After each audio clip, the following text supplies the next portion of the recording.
Okay, hello everybody, it's Michael here again, and we'll be back with Butcher Circus today. I hope it's gonna be a fun stream, I hope we get to know these things, I hope it's gonna be quite an enjoyable experience for all of us. I'll try to incorporate some new characters into these compositions today. So we probably will play a little bit around the stress occultist, we'll see how it actually works out. I'm not really sure about this, but I'd actually like to try using occultist, in different roles in Darkest, so try probably to accommodate occultist into this. We should see how exactly it actually works though, so I'm not really that sure whether this is going to be feasible or not, but we will definitely try nonetheless. So we're just slowly setting up shop here. I hope you guys enjoy your time, I hope you enjoy the ride. I'm just gonna wait for some more people to show up. I'm gonna set up my own stream here on my phone, because I need to set up the chat. That's how I look at the chat still. And we shall get started, people. We'll get started with some wonderful Darkest Dungeon. Restream. I think also I'm considering, guys, seriously considering just streaming exclusively to Twitch at some point in the future. So if you guys are not on Twitch yet, if you guys are on YouTube, indeed, I will be slowly making the switch, right? You obviously have a lot of time to kind of make those alterations. But over the next few weeks, I guess we'll be slowly trying to convince people to come to Twitch rather than sticking to YouTube. So I do encourage that. I hope you are all right with this. Because Twitch is just a better streaming platform, right? We'll be obviously sticking to YouTube for content. So all the awesome stuff you have on YouTube is going to stay on YouTube, and also keep going to post guides and highlights and whatnot, but our core will shift from YouTube to Twitch, like if that's actually feasible. We'll see how you guys react to this. Obviously, if you don't like Twitch that much, because I know, like myself, I didn't really like Twitch at first. If you guys don't enjoy Twitch, we'll obviously stick to YouTube.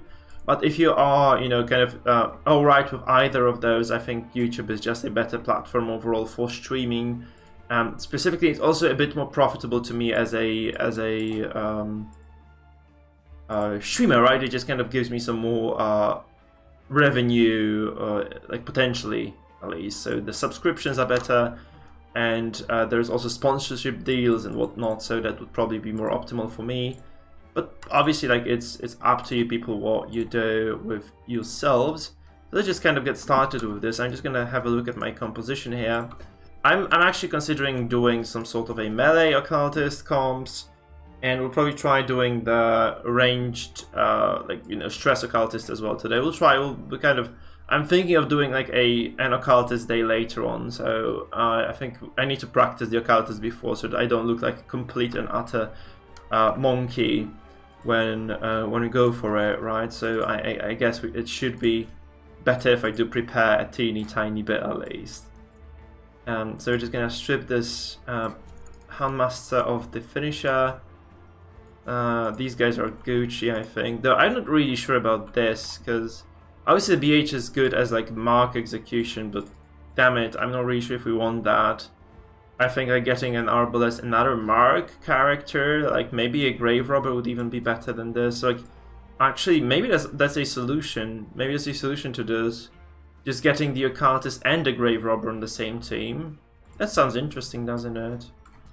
So I'm trying to figure out like what exactly we can do. So we don't really need to finish with the grave robber. We can maybe to finish with the okay, we just take this from there. So you don't need to finish with the bounty hunter if you have the grave robber here, right? So you can just go for this. That's probably gonna work. I'm not really sure because I've never tried this, but it looks like something that could potentially work at the very least. So I'm entertaining the possibility of using this comp here. Though I think the occultist does need the dodge, so maybe this isn't optimal. Like I probably have to get rid of. I'll have to scrap this.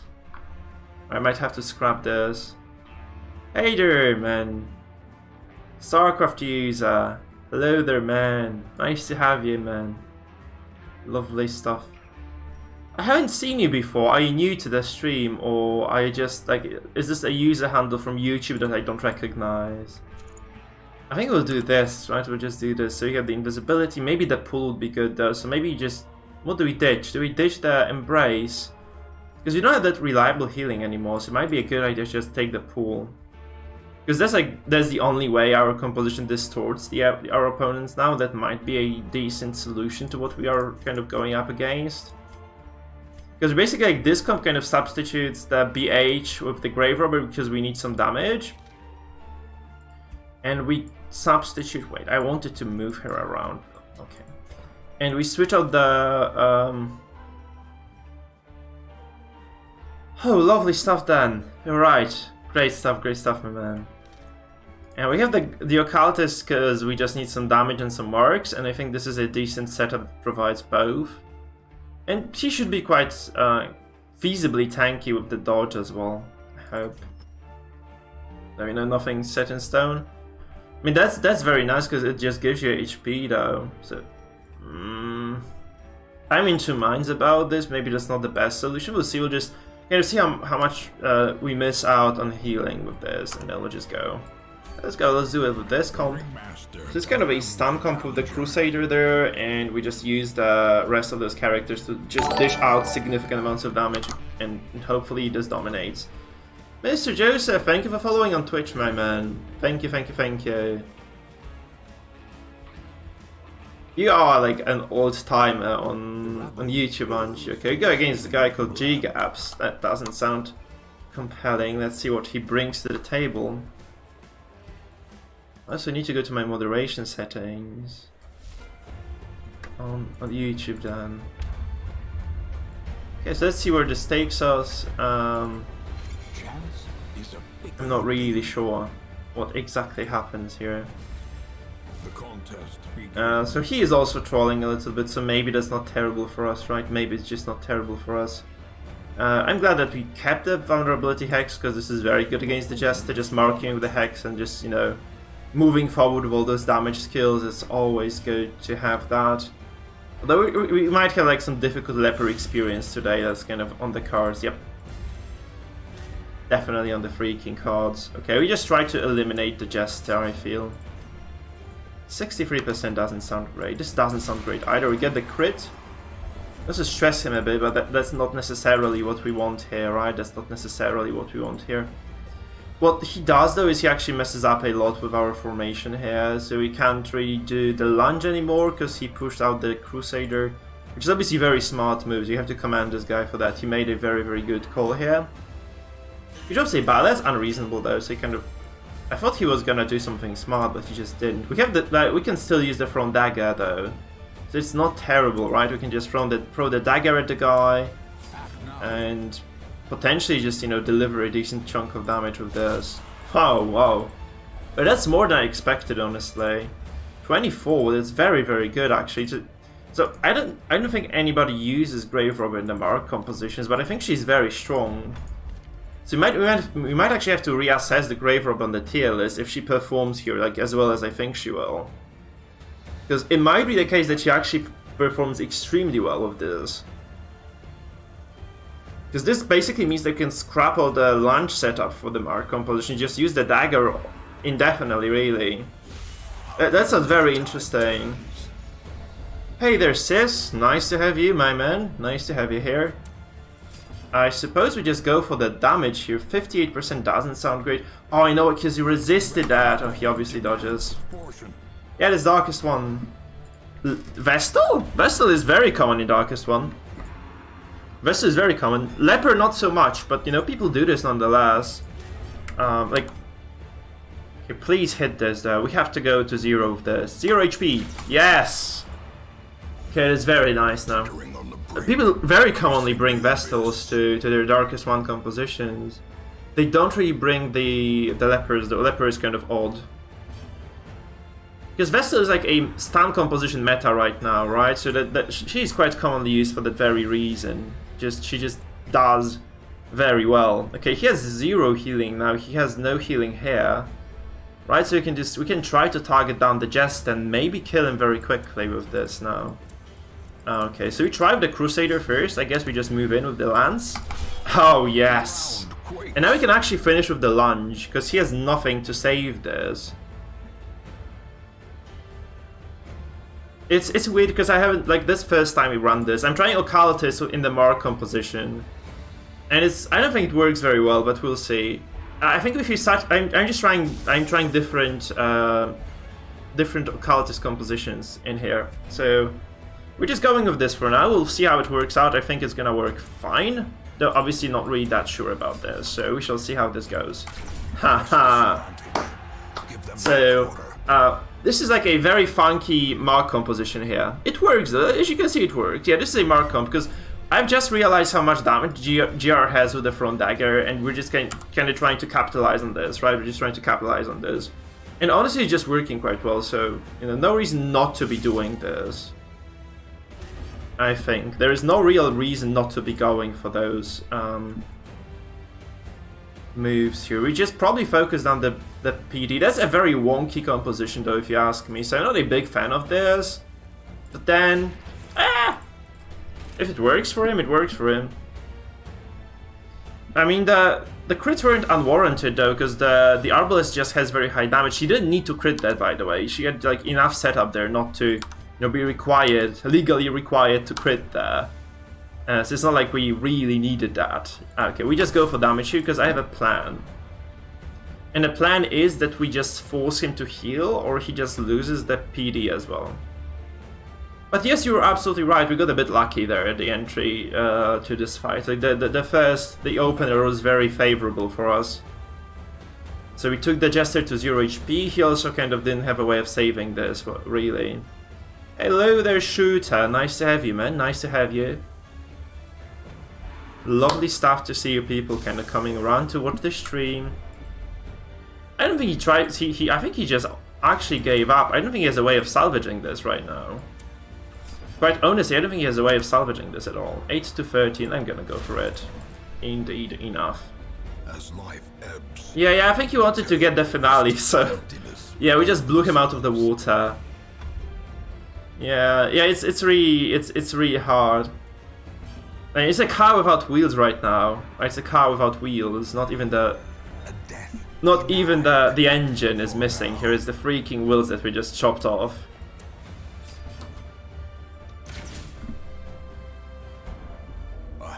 Leper would need a movement skill that just allows him to go forward. Like, he would need to have a 2 move at the very least on his movement. And he would need, I think he would need just some more reliability. No, he can't. I don't think he can indeed. I agree, like, bringing the Leper is not the wisest choice one can make. And I'm gonna stand by this, like, honestly, like, remember that game we had yesterday? I don't know if you guys were there. But I have like a very, very nice highlight to that. Well, Leper gets a double crit and still loses nonetheless. So that's basically it, right? Like, if you lose a game like that, obviously the guy misplayed a little bit, but still, like, if he managed to like crit twice with the Hue, he did like everything, like he did like 80 damage within 2 turns, and then he lost anyway. I think that's just kind of a nice indicator that Leper is not in a good spot, right? Because I should have definitely lost that, because my RNG was atrocious, right? He has like, what, 25% crit with the Leper. And he crits like what, 4 times in a row basically, because the crits are calculated separately, right, for all abilities. The double crit, it was the double crit, not just a double crit actually, which I think is quite ridiculous when you just kind of try to assess that. So the double crit, that was just basically like the most you can get out of a Leper, really. And if this wasn't enough to win, I don't think what is enough. I just don't know what is enough. Oh, you were the guy, right? So, like, seriously, like, dude, if that wasn't enough for you to win the game, I think like Leper is just garbage. So, it's not. I'm not talking about like you being bad at the game or anything. I'm just saying like if that wasn't enough, then like what is? Maybe Leper could bypass Dev's Door with some abilities. Like, that would be nice if Leper could just bypass Dev's Door like the Jester with something. Give him something special, you know what I mean? Like, give him some ability to do something other characters can't, because it's just not gonna work if Leper is just this kind of straightforward basic bitch, which he is right now. He's a basic bitch. Like, you need to make Leper something better. Like, he needs to be, he needs to excel at something, right? He needs to, I don't know. You just have to make him somewhat identifiable. Because just damage isn't enough. Like, Grave Robber outperforms him right now. The Arbalest outperforms him.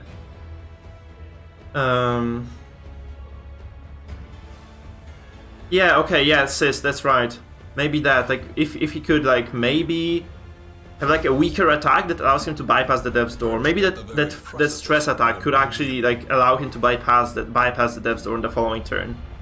And then people have, like, an actual incentive to control him, because right now, like, I think you can let the Leper do whatever the hell he wants and he's still gonna be shit. Which obviously is not really that fun for the Leper users, right? It's just not fun for the Leper users. Plus he has, like, quite low resistances overall as well, which isn't quite good, right? Isn't quite good at all either. Yeah, Revenge, I think that's definitely something that would go as well, like, a lot in his favor. Like, he needs a lot to be viable. Yeah, so I think what Maria is suggesting here is definitely reasonable. Like, that Revenge, all his buffs should be +1 move forward, first of all, and second of all, he needs to move, and then he needs something else as well. Still, on top of all those things, he still needs stuff. I think we're lagging here. I hope we didn't DC, because I don't want to lose the Leper. If I DC, I usually leave those games, but honestly, against Leper players, I have zero mercy. Guys have zero mercy.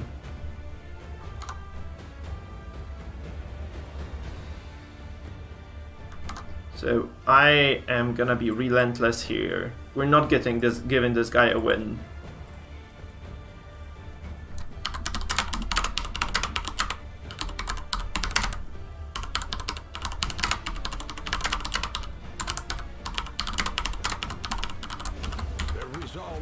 Yeah, I think he DC'd. Though honestly, he had zero ways of winning this. So no, I think Chop would be too much. I don't think Chop would be too much.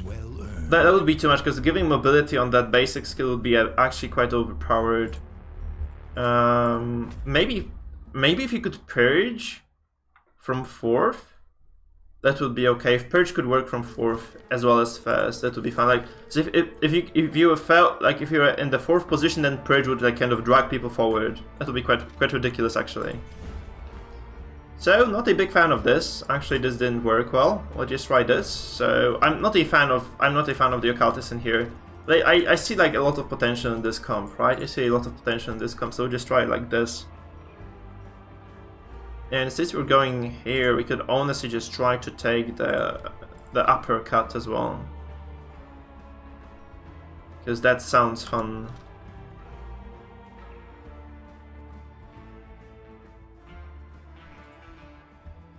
But Hellion also dazes herself and debuffs her own damage. And that skill is like AoE because it has like low damage, so I don't really think so.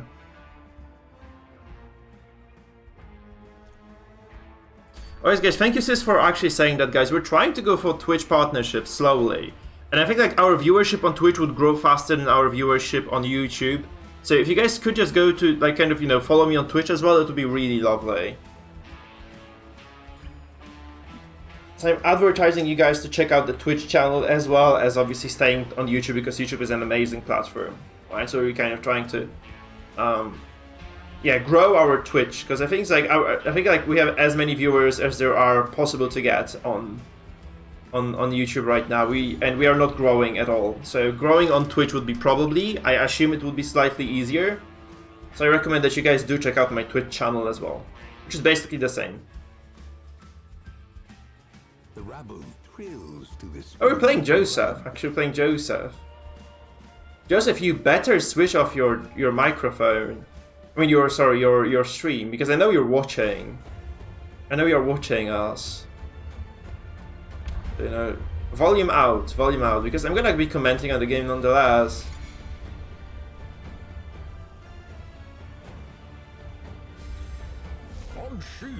Oh yeah, Vincente, I like your idea there. I actually like your idea very much, my man. That's quite reasonable indeed. Okay, Dazzling Light, huh? Because I'm not gonna stop streaming on YouTube, right? But I would like to get some more viewership on Twitch, because this basically means that more people can find us. There are way more people watching the YouTube streams than there are people watching the... I mean, there are way more people watching Twitch than YouTube, right? So it's just a platform I would potentially prefer to develop a little bit as far as the viewership goes. So, God, that's brutal. What the hell do I do about this? Okay, we tried this at least. This doesn't do much.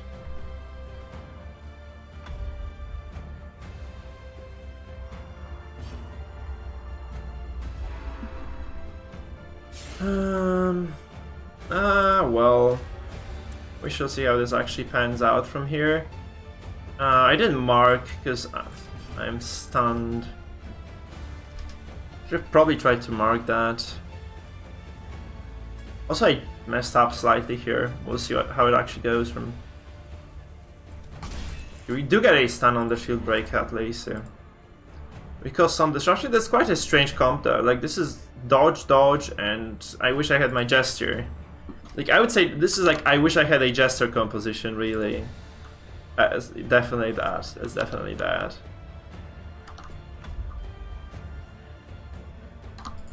Oh, no, he desynced. Come on, oh no. Quit, Red Hook, what are you doing? Not again, please don't be another desync day. Please don't be another desync day, oh my god. That hurts. You hate to see it, you hate to see it, really hate to see it.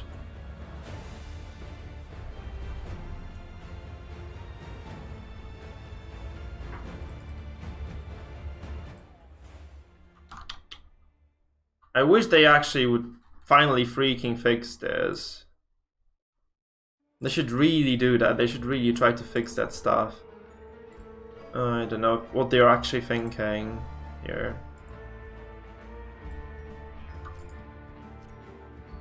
That's like heavy mark composition, like I think it works, but not with these things, nothing beats these things. I might have actually jinxed it a little bit, because I said, you know, like, the title reads, you know, analysis, salt, and these things. I think we kind of made this happen ourselves. That's my fault for bringing this.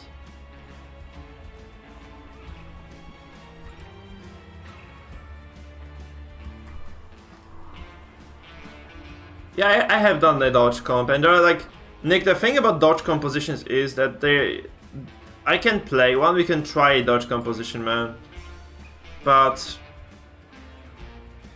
yeah, it is the highest ranked tanky. I'm just the title is a joke. The title is a joke if you're asking about that. So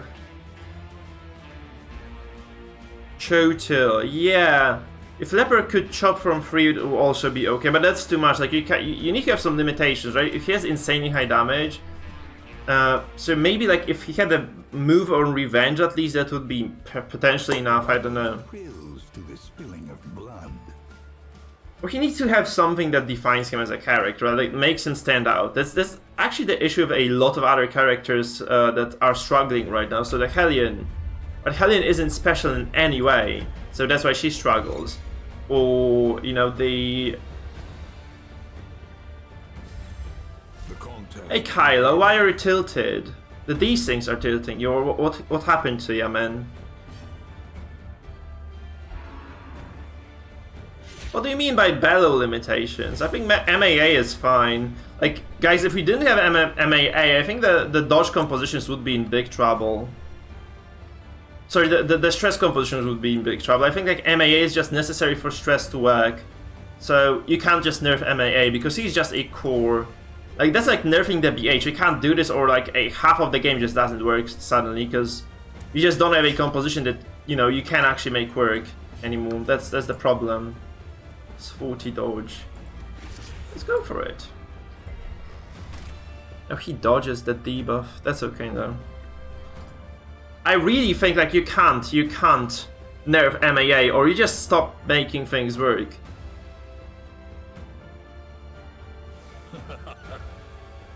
Yeah, it's like 2 characters can actually deal with this. The Crusader can as well, but it just requires good timing, right? Can we dodge? That's very good. That's very good. So no snaps, so you can just get an easy stun potentially. Oh my god. Please don't tell me he resisted a crit. He didn't, right? He didn't. Oh god, he resisted that.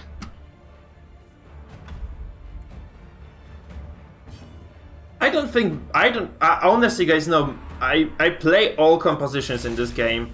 Man at Arms is fine. I think like I play dodge, I play damage. I think Man-at-Arms is actually okay. He's in a good spot right now, and I would never try to nerf MAA. Like, I'm super honest here, guys. I would just not nerf Man-at-Arms. I think he's actually in a very, very decent state right now. If anything, I would bring some other characters power up, but I don't really think MAA is OP. I played a lot of different teams, guys. I played damage, played mark, I played damage over time, I played stress. I have seen all the potential compositions you can play in this game, and I am absolutely certain that MAA is actually in an okay, manageable, balanced state right now. I would never nerf MAA. I would say if you need to bring some characters power up, do it, but don't nerf MAA because he'll just break a lot of what works in this game. So I would say buff the Hellion by a lot, buff the Leper by even more, buff the PD by a shitload, give them something special, some special moves. But please, for the love of God, do not... Did he just die? Yeah. But do not nerf MAA, because he's just fine. No, George, I think MAA is just a strong, reliable character, and most of the characters are, like, that I classified as A tier plus are strong and reliable. The idea about balancing this game, I think, is about bringing up the characters that are underperforming. So, you know, please, by all means, buff the Leper, buff the PD, but don't nerf what works. Because suddenly, like, you break the entire game. Can you imagine the, like, Darkest Dungeon without stress comes? It would be so boring to play this. You just can't do it. I don't think you can do it. You just have to kind of keep those compositions alive. The game is super, super balanced. The game is super balanced. I totally disagree. I think the game is extremely well balanced at this current state, and I would definitely never venture to suggest it's like in poor state or anything like that. Maybe that would be enough. I really think that MAA is just where he should be. I seriously think that. You may disagree with me. I'm fine with people disagreeing with me, but I'm never going. I just can't agree with people that that MAA is overpowered. You just need to bring some other characters in line, and that's it. Because, like, you can't nerf a core of stress comps, because then you just don't have stress comps, and the game becomes, like, super shallow and boring, and you don't want that to happen in your game. That's all there is, guys. That's all I have here. Okay, hopefully we get another stun here. We don't, yeah, because he has 105 stun resistance. Hey there, Franks. I just have to say this, guys. You can't nerf MAA, because you just kill all the stress comps. You kill the unkillable composition, you kill the AoE stress, you kill the single target stress. You basically invalidate a lot.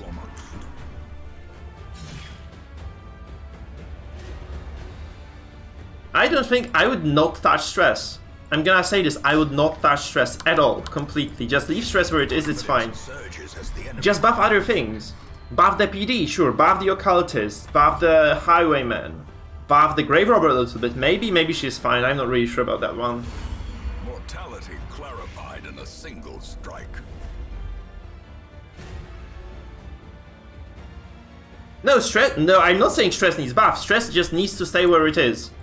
I never said that stress needed buff, man. You're just totally misinterpreting what I'm saying.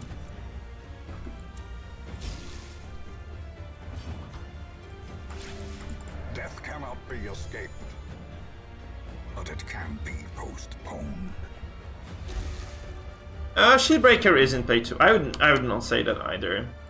We can disagree on this one, I guess. We can just agree to differ. No, stress is, guys, I think stress is where it should be, and there are a lot of working compositions that are just where they should be. You need to, I think you need to buff the PD, you need to buff the Leper, and you need to buff the Highwayman a little bit, and then you're golden. I don't think you need to buff or nerf anything else. And seriously, I just believe this is true. Oh god, that's trouble. 6 HP, he takes 6. She takes 12. Fuck. Okay, that's gonna be... I'm actually in trouble right now. Slightly, at least. I'm in sort of trouble right now. We need to stun this, and then we need to we need to kill him now. We need to just kill him now. Because I might just still lose this, actually. No, SB is kind of... I think dodge is bad right now.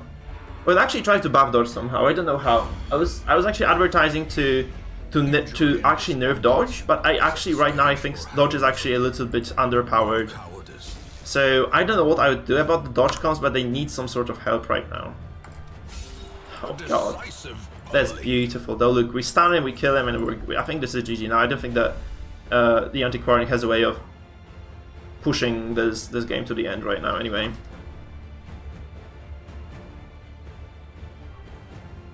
No, Holy Lance has very high crit chance, man. That's why it crits. That's the risk of you putting the Crusader in third. Unless someone does it on purpose. Unless someone just does it on purpose.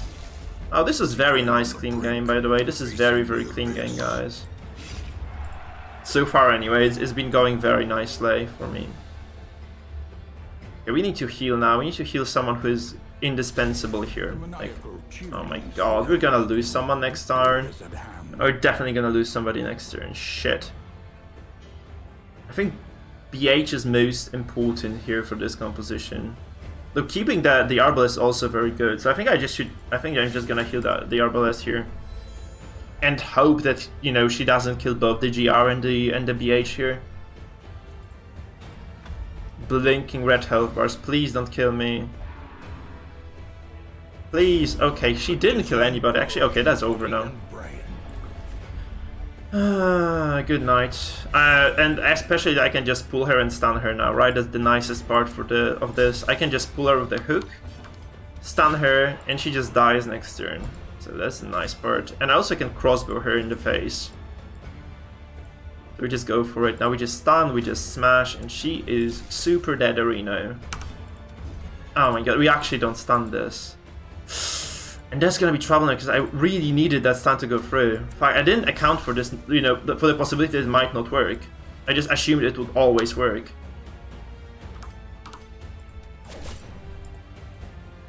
Okay. Okay, but this is trouble, because I need to heal the Arbalest again.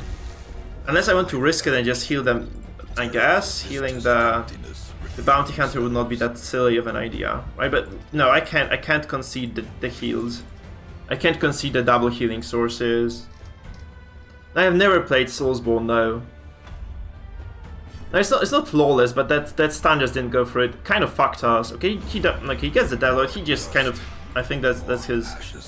That seals the deal for him. Really, it just seals the deal for him because he has no way of finishing me off right now. I hope. Okay, we get the stun. It should be okay now.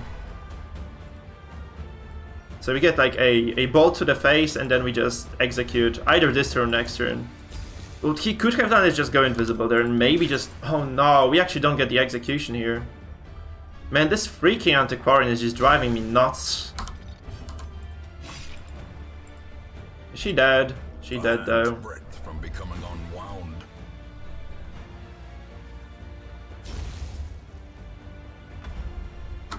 No, you can't, by the way. Tanky, you can't do this. You can't remove Affliction. No, Affliction just sticks. Press disadvantage. Give them no quarter. So, Vincente, what are the Soulsborne games, by the way? Be wary. What are they about? Because I don't really recall seeing that title before. Okay, that was very clean, by the way. I like this. That's a very nice, strong composition as well. Bloodthirsty delight. I definitely want to play that again. So I'm gonna take note of this. We're gonna be back with this composition. I'm just gonna... We didn't get a point. We didn't get a point for this as well. We didn't get back to Darkest one. Can you tell me... Oh, Dark Souls. I have played Dark Souls. I have played Dark Souls 1 and 2. I wasn't a big fan of those though. Like, not that great at like agility games. I played Bloodborne as well. I just didn't enjoy it. I think like those, they just are very punishing, and they're kind of annoying to play in certain ways. I think I finished Dark Souls 2, but I can't say I want to come back to the genre. I can't say I want to come back to the genre. Yeah.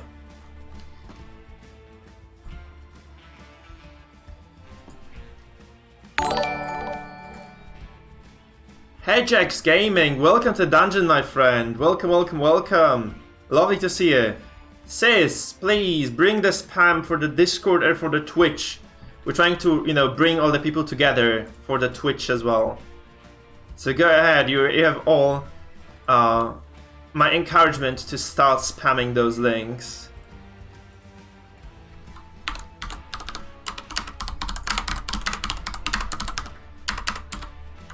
Oh, lovely. Lovely stuff then. Thank you for the follow on Twitch. This means a ton, guys. If you guys do actually follow me on Twitch, so following the link that Sis has given you, right? If you do follow me on Twitch, it gives me like a lot, because we can just, you know, basically just bring the stream to more people through Twitch. So if you guys would like to follow me on Twitch and just probably watch from Twitch as well, that would be huge for me.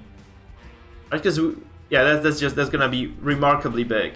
Hello there, Aldo Avila. Hello there, man. Also, obviously, encourage you to subscribe to me on YouTube if you haven't done that yet, right? So if you haven't subscribed on YouTube yet, please do that. Helps me a ton as well. Anything to grow, right? Anything to grow. And let's just see what I can do here. Okay, we have a sub train.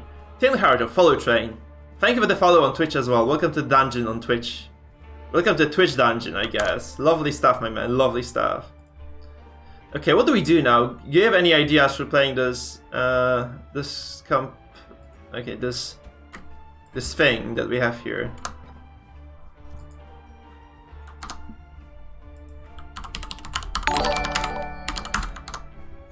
Guys, you're crazy. Dismas 19, thank you as well.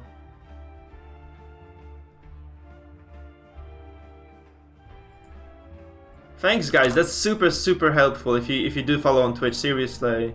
Yeah, I think it is. I think it is. Jesus, yeah, I think it is. I think PD needs some direction in the shuffle. Maybe that would help a lot. And like, potentially that's definitely good, right? Just having the directional push. Okay, let's give somebody new a go then. Let's try a stress comp with the occultist. We haven't done this yet, so we switch out the Hound Master for the occultist. We try to do it like that. So we go like for this kind of typical basic bitch stress comp, and we try to stick the occultist into that. Maybe it works, maybe it doesn't. Who am I to judge, right? Who am I to judge? This is not the basic stress comp. This is not the basic stress comp. So in the pool, we need the Abyssal Artillery here as well. And maybe actually not even you need the Antiquarian for stress, you just need the healing she provides, because otherwise you might just die to a lot of stupid shit. We don't want to die to stupid shit. So where is my Tears of the Lost here? Okay, so we have the Tears here, we have this comp going for us. The Occultist is in.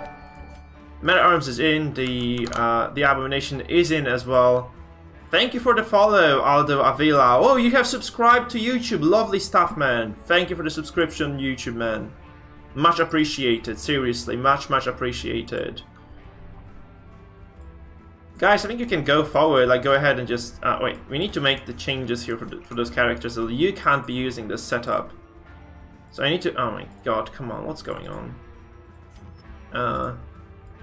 Where is the item? I think this is the necessity here. Just you want the dodge as well, so this is very good together. And the Abomination needs the stress setup, so the Rake. Where is it? Here we have this, and we take the cloak. Where's the cloak? The Wretch's cloak. Yeah. So I think we have everything we wanted. Seriously, we have everything we wanted. What is going on with you people? Thank you for following, man. Omnipeasant, thank you for following on Twitch. Guys, by the way, Omnipeasant, like, I don't know if you have seen his videos yet, but I'm just gonna give you a link to his channel. He makes like really good YouTube content, which is like basically humorous stuff, based on DD and other PC games as well. So check out Omnipeasant, guys. He's really a very good YouTuber. I do recommend you guys check out his stream, or his channel. He doesn't stream. So go check out Omnipeasant, guys. He makes like a ton of stuff. If you haven't subscribed to him yet, I recommend that you do, because it's absolutely worth it. It's absolutely worth it. Let's go. I think we can go with this. I think we can try this comp, see how it goes. So occultist second, because it's harder to pull him to first with this, and we get the abomination to set him up for turn 2 if we need to. So let's just try it like this. The ringmaster demands a challenger.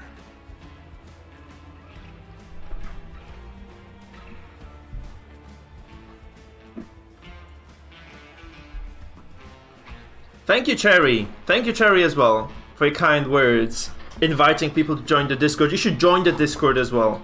We have about 80 people there already, so it's gonna just grow from there.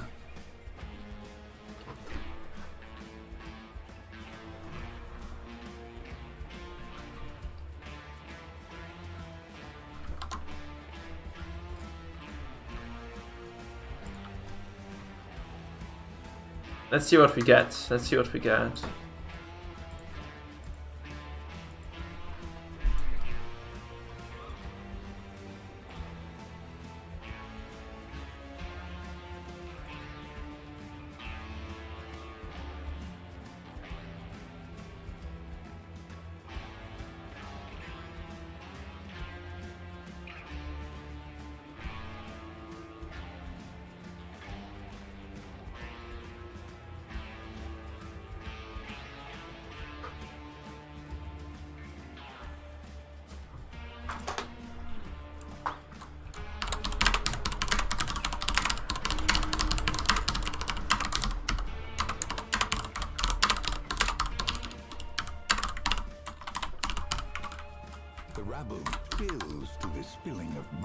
Okay, that's like weird.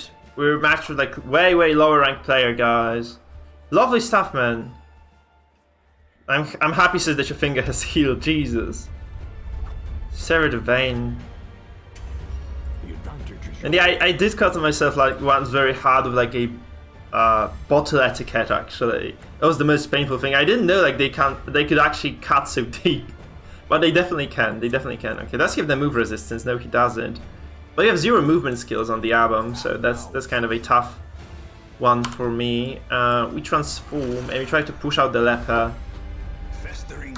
if possible. We have 2 chances at this. We have 2 shots at this, so it's quite decent. Okay, nope.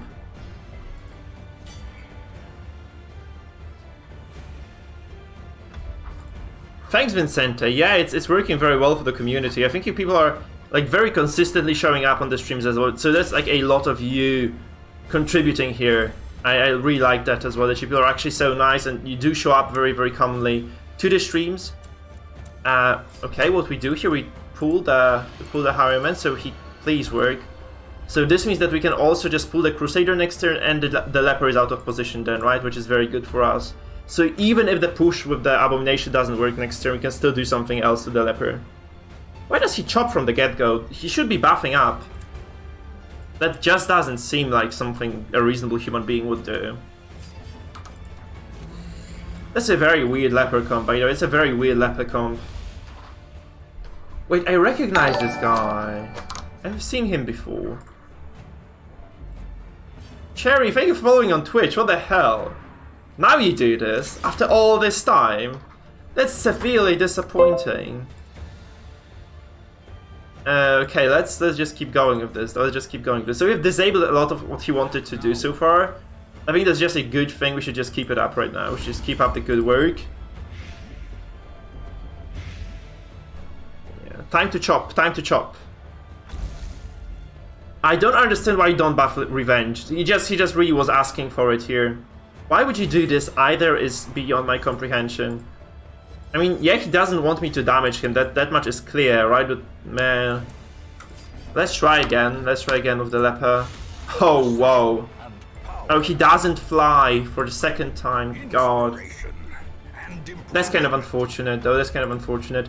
But I know he's between the rock and the hard place here, because he either Holy Lances me or he heals. Okay, this hurts, though. This certainly freaking hurts, though. My God. What is this? Seriously, what the hell was that damage? Can he actually kill me, reliably kill me here? I think I'm just gonna take the risk here. I guess it's kind of a thing I can do here. So, you know, just I know what. Oh no, it actually is bad. So I'm not really doing anything here, am I? I need to just drop the healing on the abomination. Oh, we got 5. Man, I should have just switched modes with the abom then. That was a mistake because I really wanted to push the Leper out, but obviously just not getting that move is kind of a significant problem for me right now. And he gets the purge for sure, right? Yeah. On Sick, by the way, he has no movement skills. I have 65% move resistance. He gets it. Yeah. The good part is I can just guard this. Oh, he hasn't marked me, so I can guard. Yeah. Yeah, I could probably do the stealth. Yeah.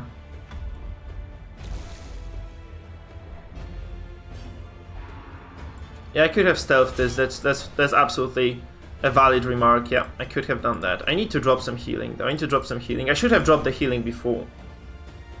I don't know why I haven't done this. I should have, like, you should always probably with the Antiquarian turn 1, if they go with heavy damage, you'd always use the healing there. Man, that's unpleasant to experience. I mean, I do start next turn, right? So that's kind of okay for me, I suppose. To just, you know, get the region going, and God knows what else I can do here, really. Ah, freaking hell. That's not good at all. That's not good at all.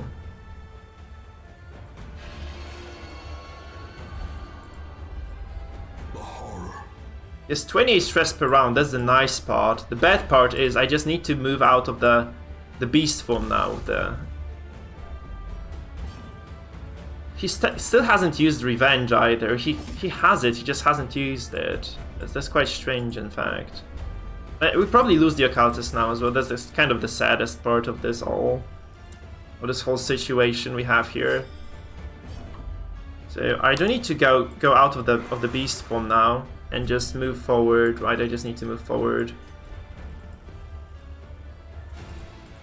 Its pistol shot is not good, I think. It's not that great because you have lunge, which basically does the same job most of the time. Yeah, that's all. Oh my god, yeah, we're done here. I mean, it's so unfortunate. I kind of invested a lot into moving this Leper out, and it just didn't work. I think I overinvested in that. Severely overinvested in that.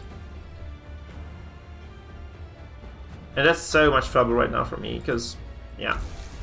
The Leper hasn't done anything either. That's another issue. Like, the Leper just hasn't done anything this fight. And he's not really using the right stuff with the Leper. He's not playing him right, he's just winning anyway. Impressive. Ouch. Well, that's gonna be hard now to win. We got like a lot of very bad heals with the occultist as well, which definitely didn't help here. Definitely didn't help us to kind of stay in this game. Yeah, I don't think I think you have better mark options than that. I think you just have better mark options than that. That's all. I mean, that's nice that we have the Crusader is stuck. He can only heal, and we are already doing quite heavy stress damage across the board. So maybe this is salvageable still. Self-preservation is paramount at any cost. Because we go beast form this turn. I don't think he can stop this actually. I don't think he can stop the beast form from coming through. Unless he just... No, he can't hit both right now. He can't hit both those. So I think we can just keep stressing them. If I can just get the beast form off, that's enough for me to actually just you know, do enough stress across the board to, I think, just kill him. I suppose that's gonna be enough. I'm not really that sure about this though. We shall see. Okay, do we get resolve check? Yes, we do. Okay, so she is almost broken. He can't. Oh no, he can? Dust, more ashes. What the fuck? Oh my god, it ran out. It actually ran out. Okay, now that's trouble actually. Fuck, I wasn't paying attention. I didn't see that the guard was about to run out. It's been 3 turns actually. It's been 3 turns. Oh my god, that's terrible then. Fuck, I didn't realize that. I would have rebuffed that for sure. Oh no. Oh, that's my bad. I didn't realize that the abomination actually ran out of the the debuff there. Crap. Okay, that's terrible now. So we probably lose this because we didn't get like our stress from the album. I really just needed to transform. If I were able to transform there, this would have been definitely a GG for us. Yeah, I just didn't count the turns. I just was too focused on talking, I think. I just didn't count the turns. And that's what happened. So yeah, I can't win this anymore. I mean, this is still sort of winnable because the Crusader is out of position. But yeah. I can't be using this effectively anymore. I can't be using the Festering Vapors effectively here. I mean, I can, because, oh, he has super high debuff. Thank you, Lufa, for the follow, man. Thank you. Welcome to Dungeon. Lovely to see some new people. Okay, Chop doesn't do much here. The healing is actually doing a lot of work, because these guys are alive mostly because of that. Oh man, that's so sad.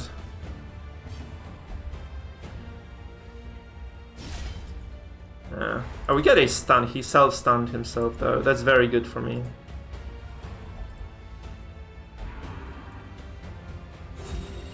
He does remove the debuff, but I can still drop my damage here with the Antiquarian. He's minus 60% here as well. Oh, he removes that stun. Fuck. It is very reasonable for him to do so. That's quite smart actually. I gotta say that was quite a good move there on his part. He's a lot. I don't think we win this, honestly. I don't think we win this, but no, we're free to try, right? We're free to try to win anyway. The sad part is I can't actually regen. I can't regen anymore because I am in a very bad position. Okay, we dodged this. That's maybe winnable then. It's kind of going to come down to a single turn. I mean, the nice thing is that we got the Crusader out of position, right? But he got both those executes on the first try, which obviously didn't help, and I just miscalculated that guard. If I had been able to use that guard correctly, if I just had kind of thought about this really, then we would have definitely been able to win this. But nope. And okay, please miss. No, he didn't miss. Okay, this is over. Oh, this is the most over game in the world right now. Oh, Ilum Flare is a good idea. You need to have something to deal with the stuns. I guess they were just playtesting it and they just realized, if you don't control the stuns in any way or form, then that's just what is gonna happen. So yeah, there you go. We also didn't have any corpses here, right? He just crit both those death blows, so both Wicked Slices were crits. And this basically meant that we had 0 ground to maneuver. He gets another death blow, I'm just gonna be so mad. Okay, he doesn't. Okay, we got a crit here, and he has no revenge. Okay, no repose that is. Okay, he goes to 200 stress here. Man, can you imagine the Abomination staying alive there? Oh god, he would be so screwed if he had the Abom there. Ouch. Please. Come on. That's GG. He played this very well, though we have to admit he just played very well overall. In the pursuit of glory and gold. In the end, we all die alone. Yeah, Musketeer, by the way, needs some sort of a buff as well. There is a good reason why we don't see her, and the reason is that she just doesn't perform as well as the Arbalest in a lot of regards. Please, come on. Do some. Oh, he passes. Okay. That's just impossible to win, but yeah. Because he can just... I just need to drop my damage here and hope the stress just does something very funky across the board. Which it doesn't, so yeah, GG. He had enough. He just had enough.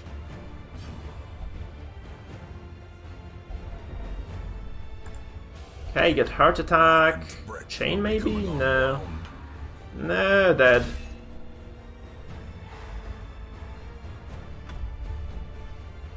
I actually don't think we need to nerf anything indeed in Butcher Circus.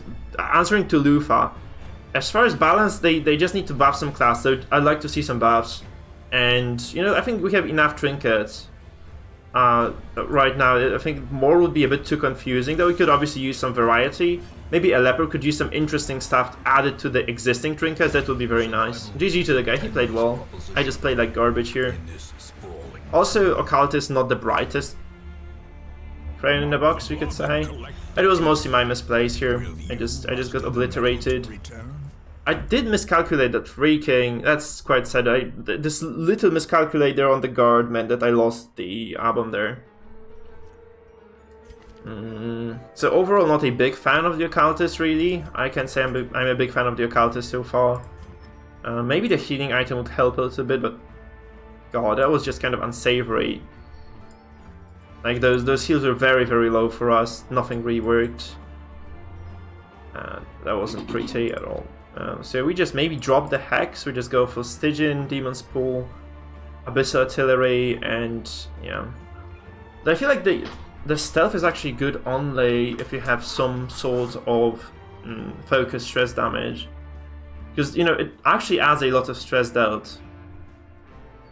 We could try something wild here. We could try something wild like a PD even, but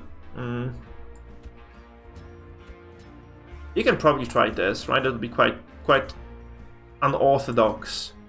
So let's give PD some love. We can climb back with other builds later. I just want to see if this can be made work at all. We have found at least a single solid build already today, so let's just try the... Yeah, like, Leper triggers are like so basic. Like I don't understand why they made him so simple to use.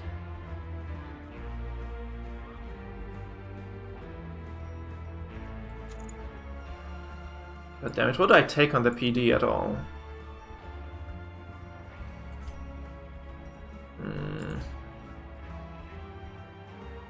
I think this is better actually, this stone is better, because you usually just do Hara, you don't really do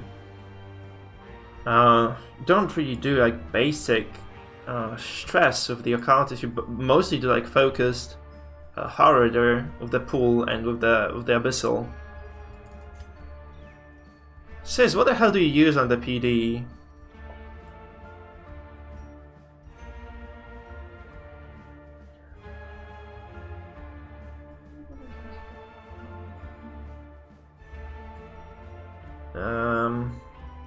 That's stressed out, I think that's okay. Although I would honestly just take this instead. And we need to take Incision because you need to be good in Disorienting, Blinding Gas, Noxious Blast, 3 rows of range. I think that's good. We take Incision here because we need to have something like that available to us. My arm stays as he is, and these boys are ready to roll.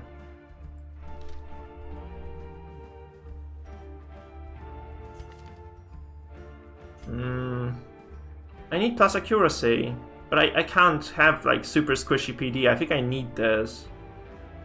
And the plus 4 doesn't do that much, does it though? I think I'll just stick to this, and we'll see. If it doesn't work, we'll just kind of make some changes.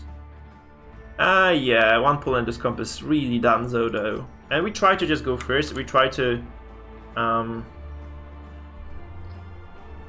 maybe I have to go like this then, because if they pull the occultist, I can just move forward with the abomination and just kind of keep fighting like that.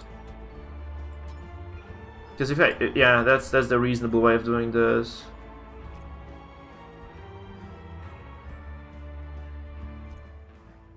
It's never been strong though. Poor and accurate. Oh, the pull. Yeah, you can try the pull on the PD. Yeah, maybe the pull wouldn't be that bad. Man, I don't know about this. That looks quite sketchy. I really don't know about this. We have this.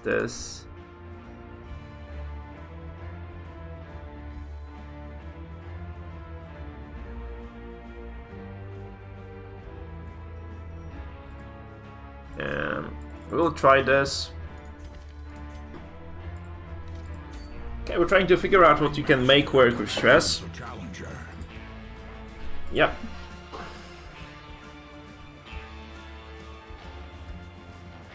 Yeah, we'll try that. We'll try to stealth the album, right? And we'll try to stealth the PD there, and we'll see whether it actually works or not. Hopefully it does. Shell Profound. Now we're playing against a good player here.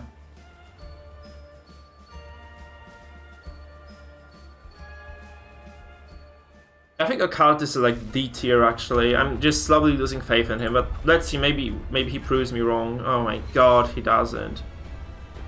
He goes first, he just pulls the PD and it's over. No, they don't, because you can't modify horror, you can only defend horror. You have like, if you have stress resistance, you reduce the stress taken from horror, but you can't improve stress damage. Obviously he does, he just pulls the, yeah, that's over. GG. Oh, and this, ladies and gentlemen, is why PD sucks really hard.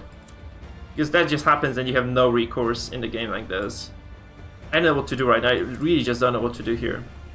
Can someone teach me what to do when this happens? I think PD just needs a move back. Like PD should be able to move back with the stab. Incision should be like a move back ability.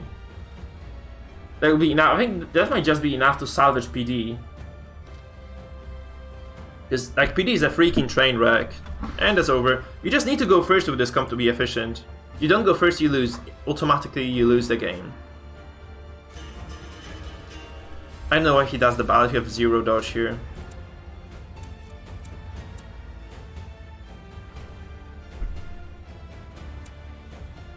Act now.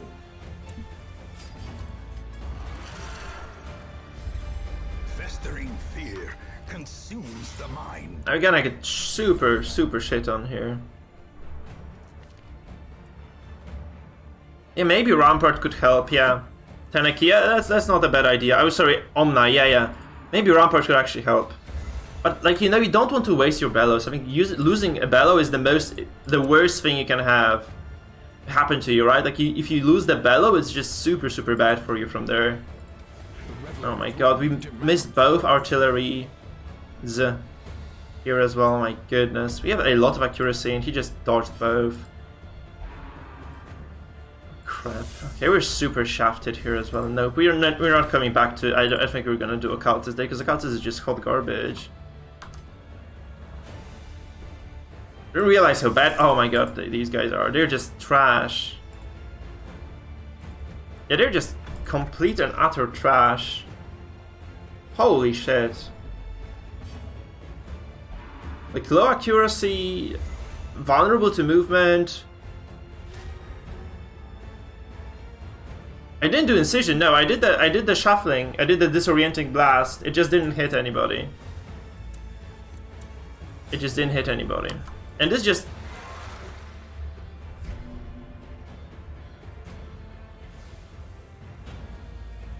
I didn't do this, I didn't do incision, man. I didn't do incision. I did the disorienting blast. It just doesn't work. And I don't want to like disorient the man at arms.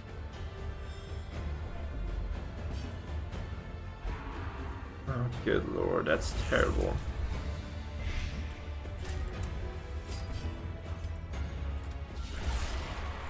That's not even remotely enough. That's not even remotely enough. Though this is nice damage, right? It just doesn't kind of warrant using the occultist. Like, we hit like a single tentacle out of 4. And we have the accuracy trinket, so that's just kind of terrible. My DD experience is suffering here. I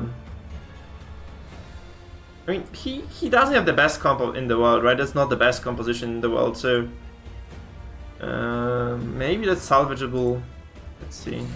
He probably shouts us to death right now. He plays this kind of semi-stress composition, right? So it's not terrible for us to just have that.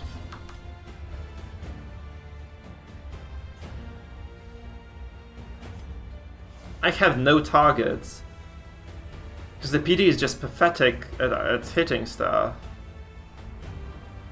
I can buff accuracy. Well, for him it's definitely a bad idea. He should not have done that. Miss. He missed. So did he hit a single ability this entire game? I don't think so.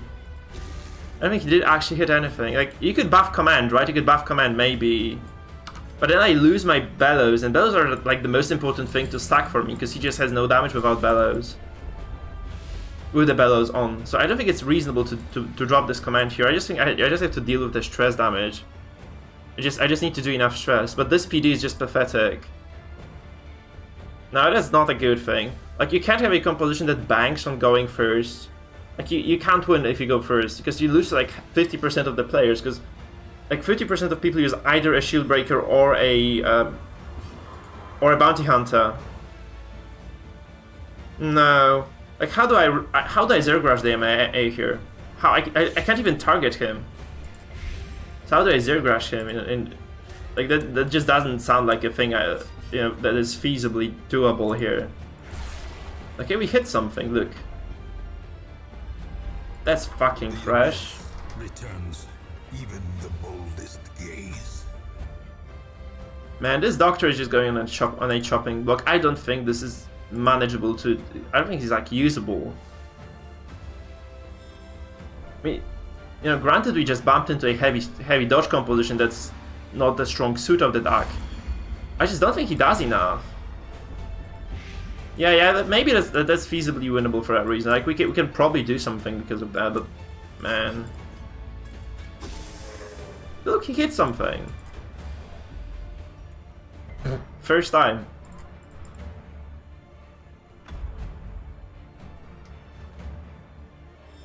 Yeah.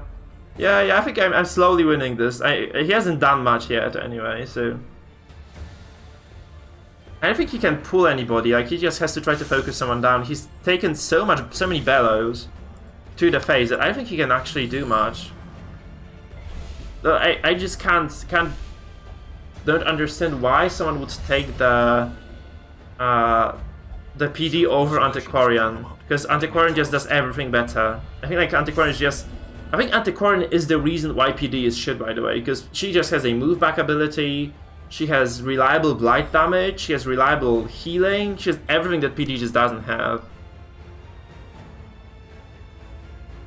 Yeah, but like, can you imagine having an Antiquarian instead of the PD in this composition? It's just heaven and earth suddenly. It just starts working, because you can just spam the blight, the AoE stress blight across the board on everybody in the enemy team. And you have like this, I don't know, like, we would have done like 80? No, that's 80 is a bit too much. Like 16, 32, 64, about 100, no, we would have done about 80 more stress than we have done. So I think, yeah, that's kind of the problem here.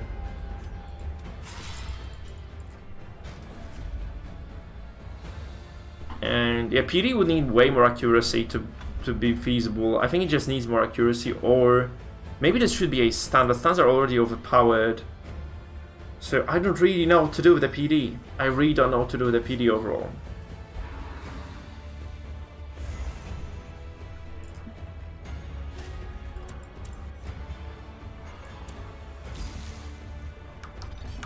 I don't know why he does the regen as well. The regen wasn't the best, because like, I'm not doing damage to him at all.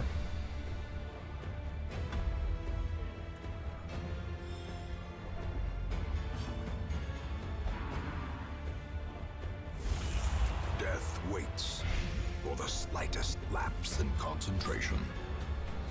Yeah, maybe you're right, man. Maybe you're right, man. I think I'm like super biased anyway. I'm super biased here. So maybe that's the reason. He has 40 stress per turn. That's nothing to scoff at, right? But yeah, like, mega buffing Leper means you waste 2 turns of your characters, and I don't think Leper is worth it. Like, seriously, I don't think Leper is worth spending so many resources on him. Like, that's the major issue.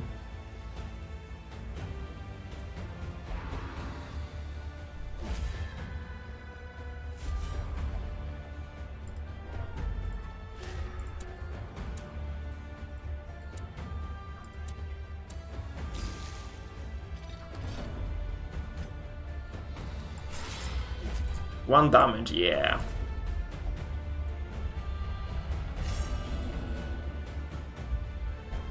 There can be no Yeah, that would be good. Like, if I had anything. No hope at all.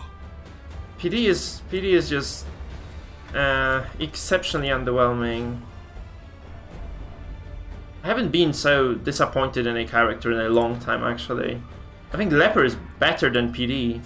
I think Leper just does better than PD, but you know, it's like we'll try her again because this like single game sample. It just feels like that. It just feels like PD is just really garbage. Like, man, 38 stressed up. I'm gonna take that. Also, moving the Jester back is very good, right? So.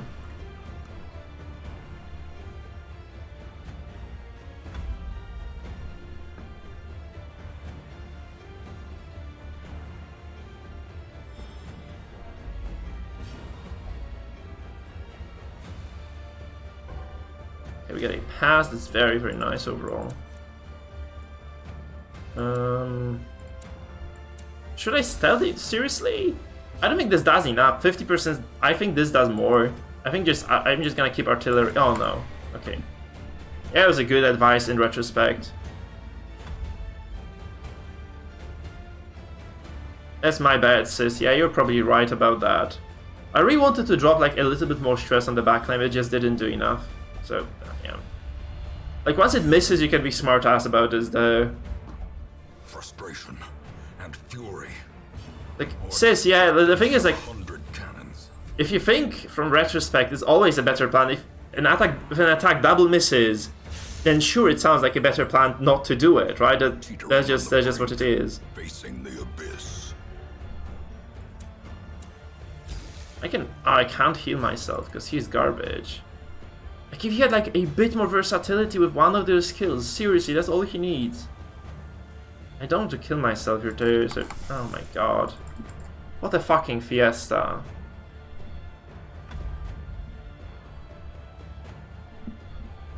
It's not like I have like terrible shot at hitting this. As life ebbs, terrible vistas of emptiness reveal themselves. Man. Oh my god, first shot. Oh god. Yeah, PD just lost the spot on the team, I think. Holy shit, PD just lost the spot on the team. Like, no more baseball for the PD. He is out. Out. Uterino. Man, that's super frustrating.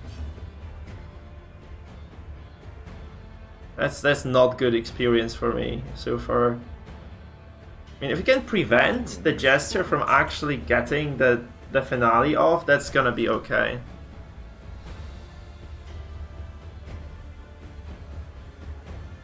Yeah, but you don't want to have a character that's absolute deadweight. That's the thing about the PD. Like, you can have an Antiquarian in the place of that, and it's already doing better. Okay, what the hell do I do about this then? Do I try to push it, or I think accuracy is higher on. So we just go human form. We just try to. I think we just try to actually stun this. Right? Just try to stun this now. He chose it. Okay, we stun this at least. So that's good. The sad part is actually he goes first, right? He just goes first, so.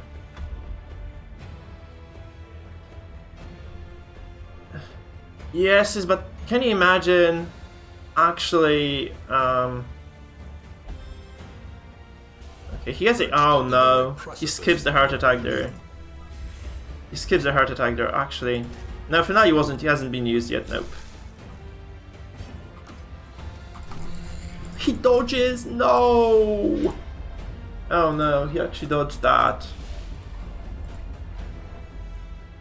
He actually dodged that.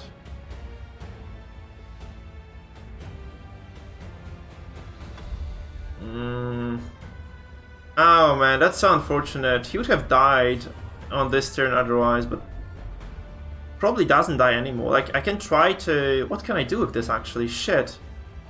Oh my god, I mean, I go first. No, it's okay, I go first next turn. So it's fine, whatever he does, I'm gonna be fine.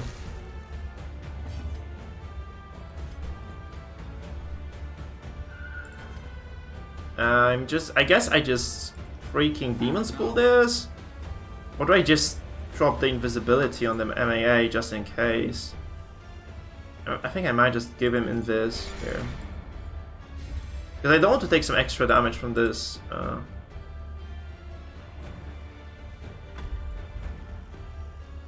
I just bellow next turn, this guy is dead, right? This little guy is just dead. I don't think he has any recourse in this. I don't want to pull the anti. There's no reason for me to pull the anti. That also doesn't do anything.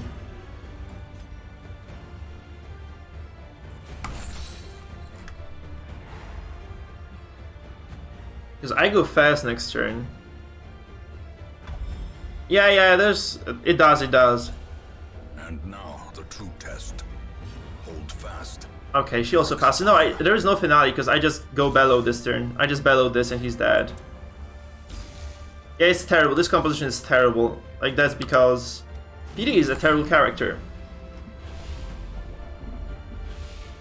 Okay, we kill 2 now, so that's probably GG. But seriously, like, we're losing to a very, very poorly played composition here. I don't think he was playing this right.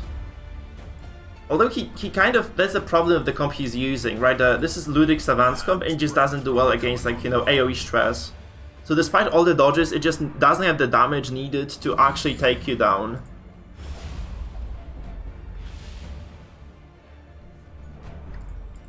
I'm actually considering moving, actually just wasting, like, using a turn. I'm just gonna Demon Spool this as well. I mean, I'm considering just...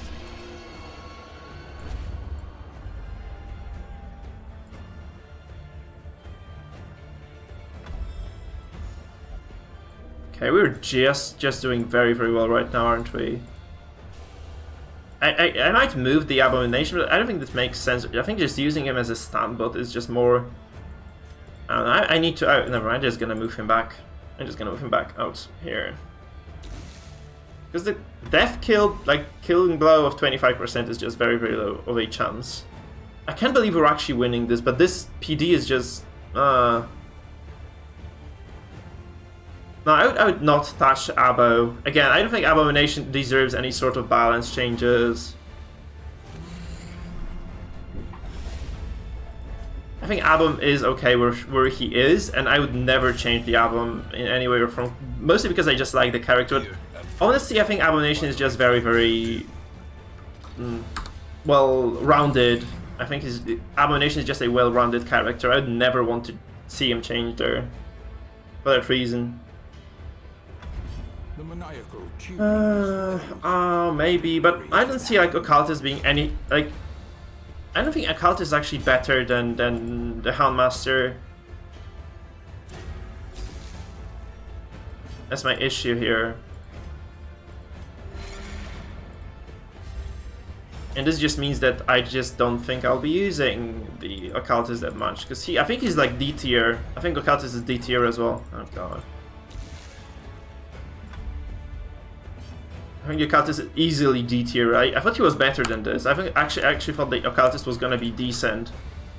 But he looks like a, you know, Leper tier character to me right now. Maybe this is biased because of this single game, but like, he didn't perform before. Like, he didn't perform well before either. So no, he just doesn't do anything. Seriously, he doesn't do anything. Precision and power. Like, this just doesn't validate. This would have to be like a 150 accuracy move to be reliable, and he would need to have like a guaranteed debuff on all those marks.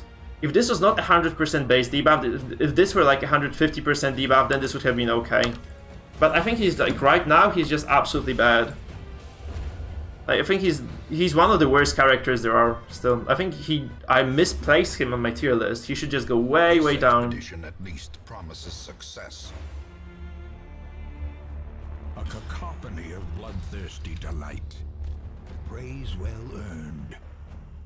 We'll make some changes here, but I feel like that's just the problem. Like, those backline characters that have zero back move abilities, they're just not good right now. Obviously, he could have looked decent. Like, this would have been a decent game had I been able to consistently stealth the Plague Doctor. But, what do we do? Like, I can't, like, the thing is, what do I give up? I can't give up the pull because that's my manipulation skill. I can't give up the healing because that's my healing. And it can heal for a lot, right? And then what else do I have left? I can drop this, get the debuff chance. So this is probably a way of doing things. And then what do I drop? Do I drop the artillery and just take single target? This is what basically won me the last game, though. Since because there are a lot of things I want to pull forward. This is what my composition does against the Lepers. This is what it does against other backline focused characters. I think this is very important to have that, because the pool also has decent stress. It has very good stress, man. It has like 10 for 4 rounds. That's what ultimately killed the Highwayman there. I think that was the Highwayman comp we fought. Anyway, this is what ultimately did a lot of damage to the Highwayman in the previous game, that is. I think this is good. I think the pool is very, very important here. Like, what do I take? Like, do I take the Hex? Or do I take the Weakening Curse? Because they're just not that strong. Overall, this is 30 stress focused. And this is 40 stress over time. Like, this is maybe a bit more of those buffs, right? This is like, what, 40? It should be like 40-ish stress.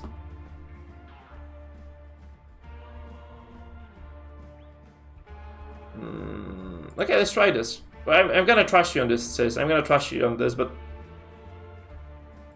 I don't want to be like kind of regretting not taking the pool. Let's see if I do regret it or not. Okay, let's see if I do regret it or not. And we're going to take this extra movement stuff on him as well. So we ditch command for Rampart. So let's see, we are dedicated to making this shit work.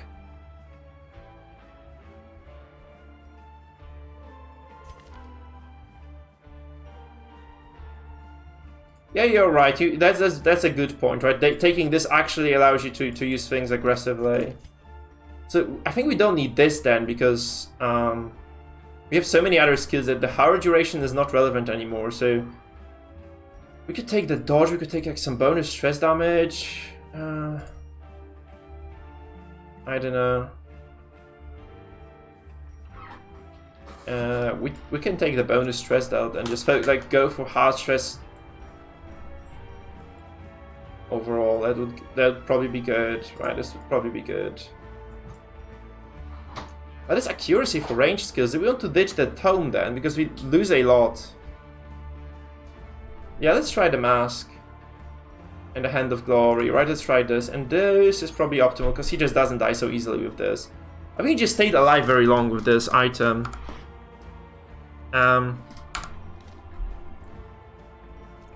Sis, can you post the links to Discord, by the way? Thank you for the advice. I think that's reasonable. Those changes we've made are quite reasonable. I like this. I like where this is going. Also, the Rampart on the Man-at-Arms, you can also try to kind of put the Abomination in second to use the Beast Spiral in second turn. Maybe that's gonna help as well. I have no idea what's happening with the season, man. There's never been any sort of an announcement about the seasons or anything competitive DD related, actually. So we're just in the dark. We're just in the dark. Guys, by the way, please remember, that's the link Sis gave you. Go check out my Twitch, because we have this kind of an objective of getting more Twitch viewership. So we're trying to get some more people to the Twitch, and the way of doing this is having like decently high viewership as a baseline here. Okay, so we're trying to kind of convince people to join our Twitch channel to kind of try to, you know, grow it a little bit, because Twitch just has a lot more potential for us overall. Thank you, Cherry, as well for posting the Discord link, guys. We have a Discord channel, and it's growing very fast. I think it's growing faster than the Twitch, actually, for some reason. And we have like a lot of cool stuff going on there, so I do invite you to join us. We also announce streams there, so it's kind of a good thing to kind of, you know, be everywhere. Really, just be everywhere, guys. Just be everywhere. And here, I think I just go for the Abomination first. And we go for a Rake, because that's just the best stress we can do. I hope that's not a mistake. And then he has no pools, right? So I can just safely use the occultist when I want to. This is a stun composition. It's not. It's something, okay? There's a full stress comp, actually. There's a full stress comp. Why does he use the Bellwork of Light here? I have no idea, but we shall find out, I guess. I think I can just go hard on this as well. So I can just focus. I think I can just focus the Man-at-Arms with the stress. I can just go hard on this.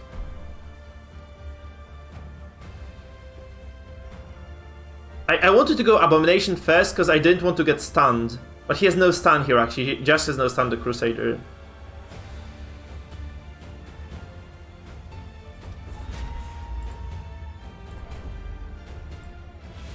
He's gonna bolster anyway. I think he's just gonna bolster now, so I have time. I have time to do my stuff. I don't think he's gonna bellow me here, so like I'm safe for now. I'm just safe for now. We don't need the dodge because he's not gonna buff, right? He's just gonna use all the buffs he has. So I think it's fine to just drop some stress first, especially that this just the debuff just stacks.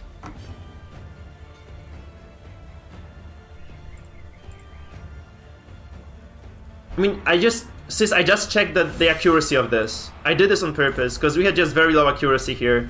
The artillery had like I think 60% to hit the man-at-arms and like 30 to hit the antiquarian because he has the first turn dodge buff, right? So I just didn't want to have that happen to me.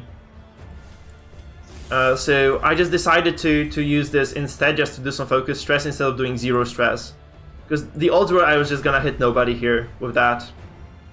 So this was definitely like purposeful. I didn't do this out of the blue. I just decided I didn't want to kind of, you know, be dealing with that.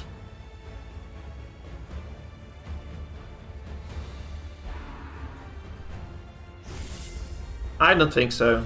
I want to say I don't think so, because we have this doesn't give accuracy, does it? No, and he has terrible accuracy overall. So I don't think this would have done anything. Would have just missed it as well.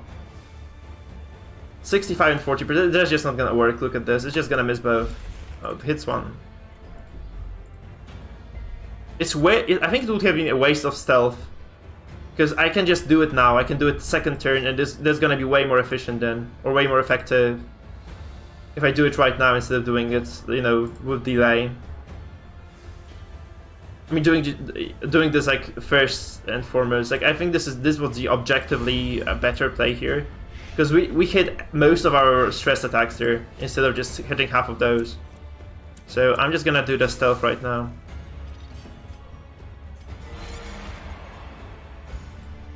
Because they had very high dodge because of the baseline dodge, and yeah. The fact that he was gonna bolster anyway was also quite troubling for me. So I think this was kind of a good choice, really.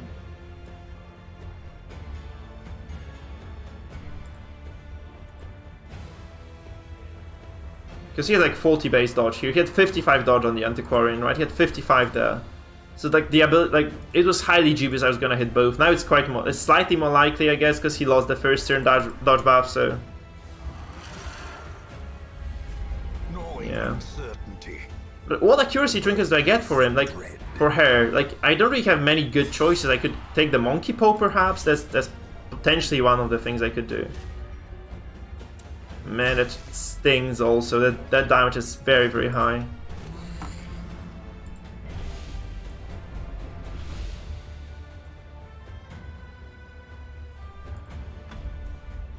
.25 accuracy.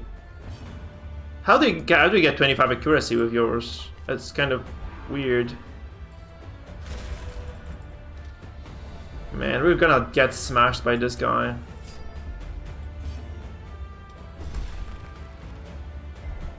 .41 and 40, huh?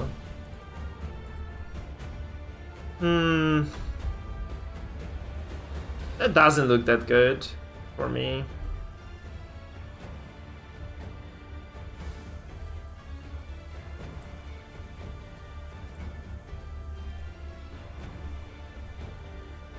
He's gonna bellow now, and he's gonna go into Corian next because he can.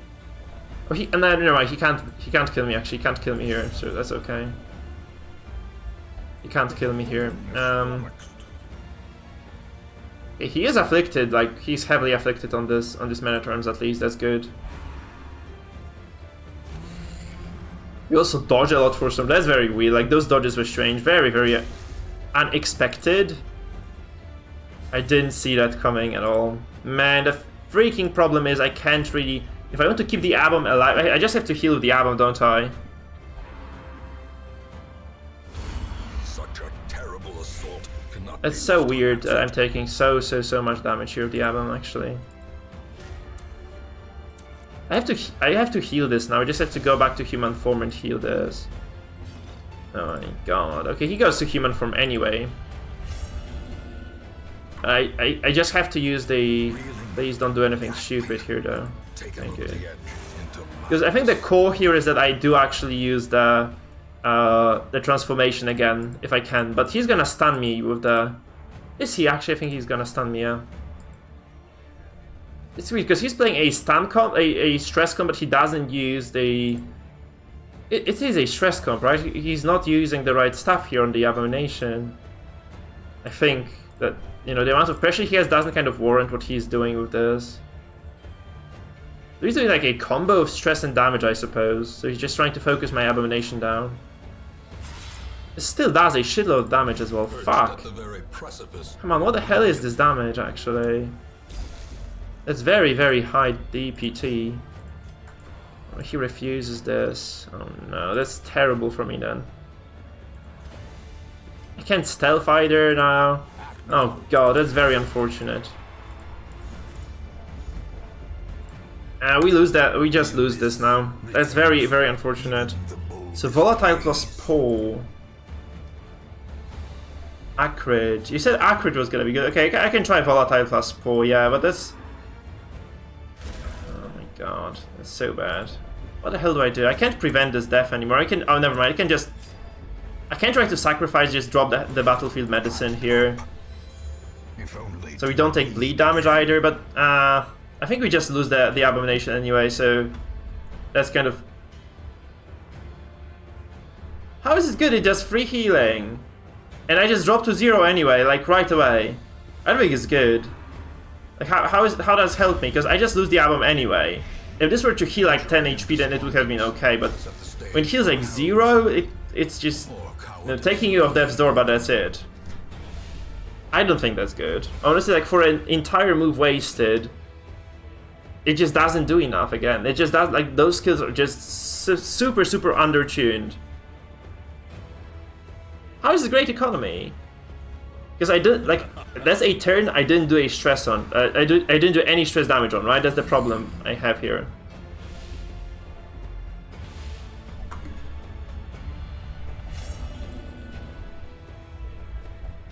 Madness. I mean, I'm gonna get blighted, and I'm gonna get blighted again and die anyway, so I don't think that's like that's that powerful. I can't activate him. So I can activate the occultist now and just try to heal later. I'm just gonna drop some damage now. It's 55% chance to hit. That's pathetic. My god, that's so bad actually. I mean, I can just try to push for Death's Door on this.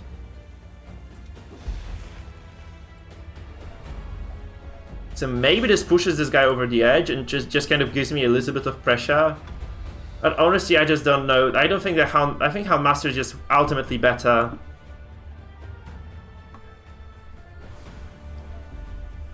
I have to keep healing right now because I really want my Abo to survive. I just want my Abo to survive. As life ebbs, And terrible vistas of the way I get him to survive is that I heal him now. I really need to be able to drop that ability. I need to be able to transform and just do AoE stress again. That's the goal, just keeping the Abo alive long enough here. But we probably lose the mana terms for this as well, so it's that's so bad actually. We just waste, like, the thing is, like, with these guys, we just waste so many turns on doing very inefficient actions. Yeah.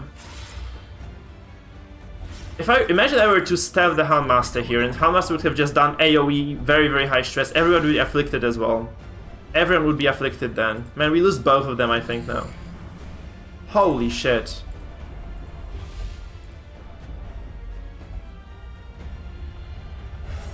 Oh, she's oh, that's over. Holy crap. No, this is just hopelessly bad. If we had the Houndmaster here, maybe this would have been better, because Houndmaster can act from any position as well, right? I think Houndmaster is just ultimately a better stress character. Because imagine you just stealth the Houndmaster instead. He just drops Zealous and kills both. Quote me on this. Oh, he gets, oh my god. for the weak or the foolhardy.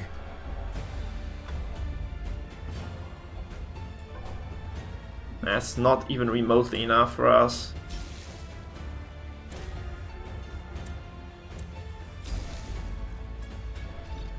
That's Not feasible. Oh my god, we get 0. GG. I'm kicking out the PD here. There's no point in playing this shit at all. Oh, no. No, I can't agree with the PD being valid. Like, PD is just kind of severely crippling your team. Like, PD is just crippling your team super, super hard. He's out for good, so he's never coming back. He's worse. He's worse than Leper. He's seriously, like, he just didn't do anything. That's just waste of a slot. Like, you could have like I don't know, a freaking... And I think Arbalest would be a better stress damage dealer than... Oh my god, that's just so annoying to experience this stuff, guys. PD is so trash. Holy shit.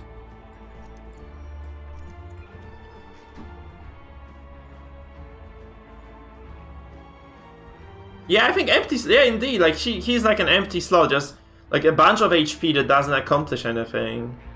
Because all those skills are just severely undertuned for what other characters are capable of. You have to admit, like, compared to a Houndmaster who has like self-healing, regen as well, it's like so good for, you know, staying alive over the duration of multiple turns. He has a guard skill, has the stun, has Hound's Rush, which is like, you know, decent. That's actually garbage. Unless you're playing Mark for some reason with the Houndmaster. But you have this stress, AoE, bleed, everything.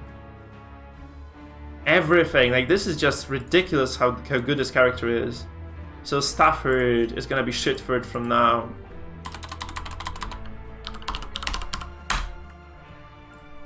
We're gonna put some useless trinkets with him so he's like maximally useless. Double Ankle Flive. Can't do it. Okay, this.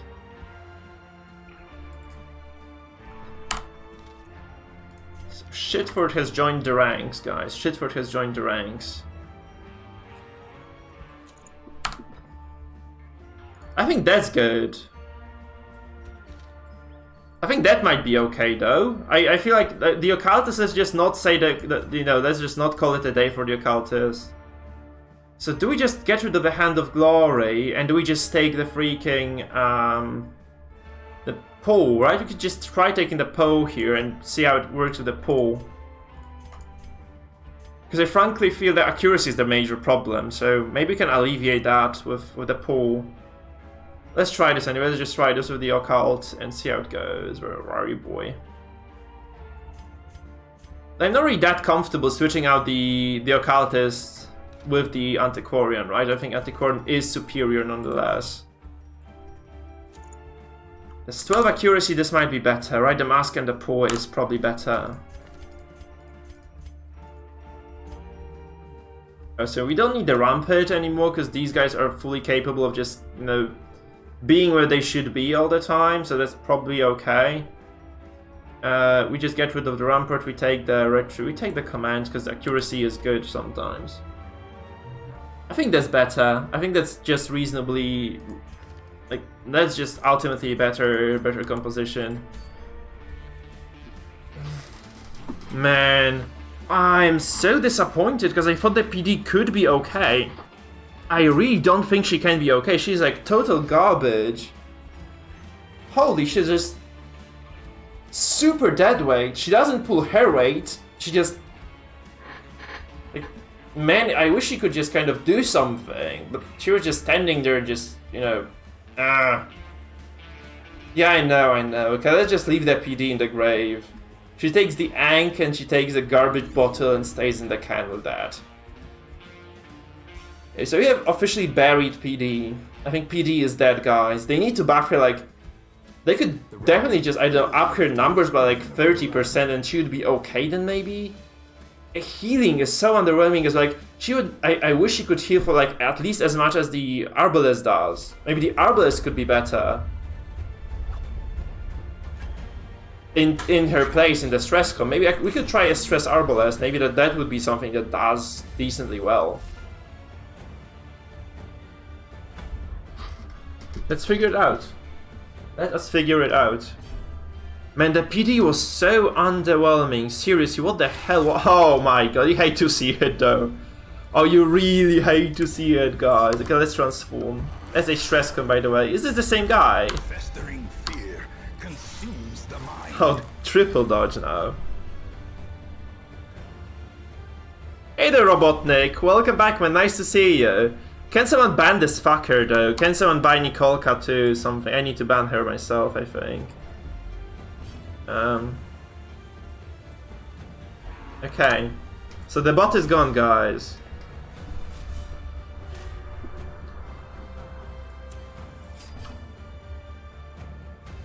We need to bolster this, don't we? But this is weird. He has stun here, so that's very weird of a composition, really. I'm gonna bolster this, I guess, because this looks like stress. But is it? Is it really stress? By the way, guys, please follow the link that Sis has given you. Go to Twitch. Follow me on Twitch. We're trying to grow the platform. We're trying to, become bigger Twitch stream as well. So if you're on YouTube, go to Twitch. Follow me on Twitch. Maybe stay on Twitch as well. That would be lovely. And Discord, join the Discord as as Cherryfunk is advertising. Discord is amazing. Go on to Discord.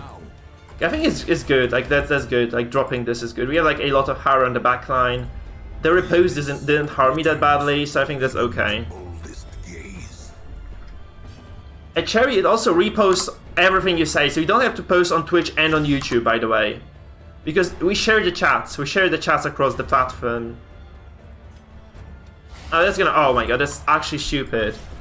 I didn't mean to do this. Oh my god, I think the abilities got switched around. No, I just messed up. I think I clicked this automatically. Shit, sorry. Ghost Frost. Welcome to the dungeon as well. Hi, man. I think you were here before. Like, this is not your first time frequenting the stream. It's nice to see you around, mate. That's nice to see you around, definitely. Does he slam me out of this? He obviously does. With 0 move chance, he just does it. 35% chance to get it, he gets it. Perfect, you love to see that. You love to see that, definitely. That's the way to do it.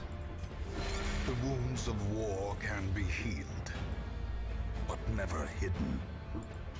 Frankly, we have dealt decent stress already. I think that's going fine.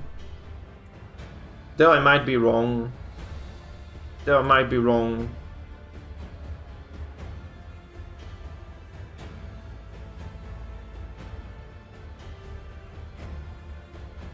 Oh, maybe that's reasonable then, Cherry. Yeah, I agree with you then. That's not a bad move.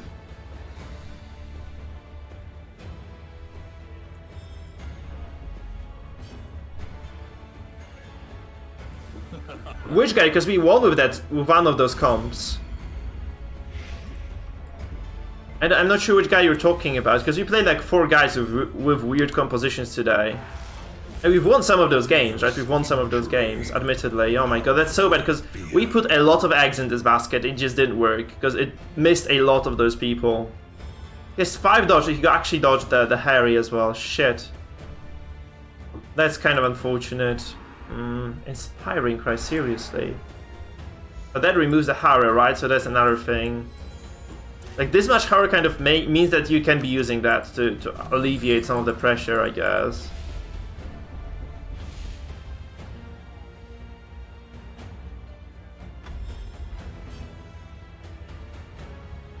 Oh, that one, okay.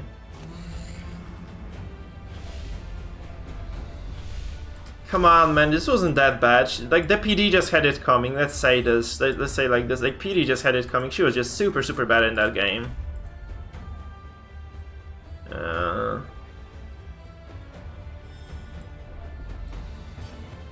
I think he has like a better composition though. He just has a better comp again. The No-Hand Master, the album here, I didn't like the Crusader. I think Hand Master is better than the Crusader in this. Like in this particular setup, right? But whatever. We have to just transform out and... Oh my god, it's gonna take a while now to get this going properly. I need to battle this again, because he has like combo... Like, he has a lot of damage as well there.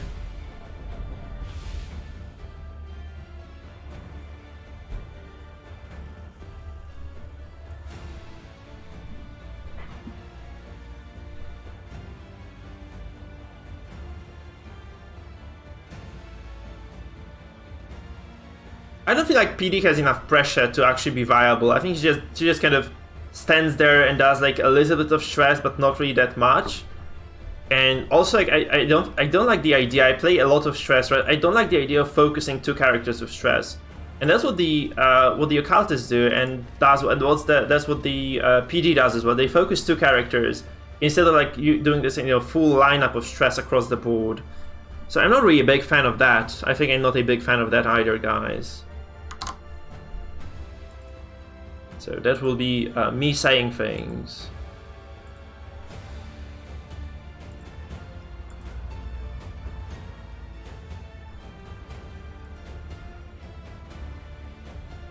I think we are soft locked. It looks like it just got crashed. It just crashed.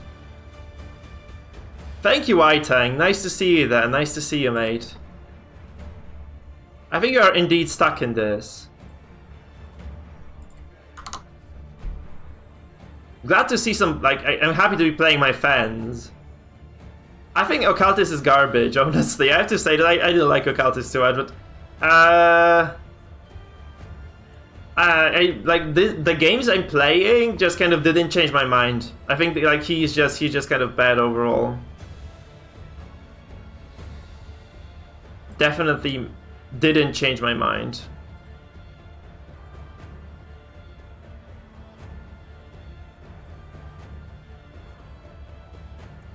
I'm not a fan. Honestly, I don't like the Crusader there. The Crusader isn't that strong there. Okay, I'm just gonna leave this. GG, man. I think we're stuck.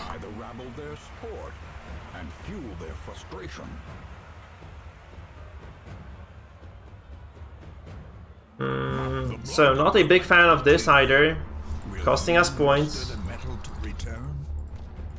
I think he was gonna win anyways. It's fair that we leave because we just had an inferior composition.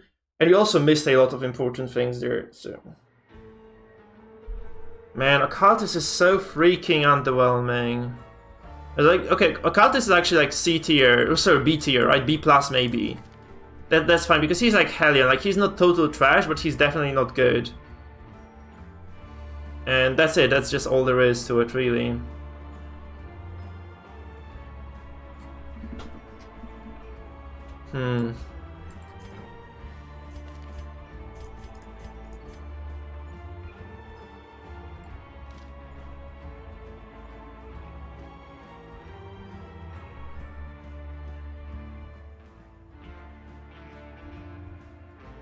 So we can try again with this comp, right? We can try again with this comp, but man, isn't it underwhelming? We got stuck in that game, so I just had to leave. Yeah.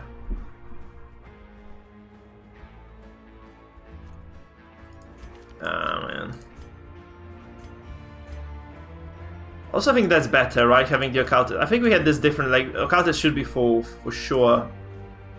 And yeah, this is okay, this is okay. Let's just keep trying. I think that this has potentially some sort of pressure in games, but I wouldn't say this is good either.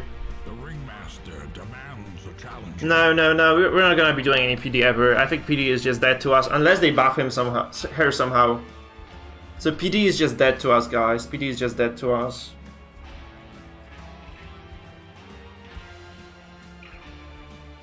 Also, quite honestly, that when I stealthed the PD, I expected some more stress damage from her. She just didn't do enough. I should also try to do the maths behind the. I should also try to do the maths behind the PD.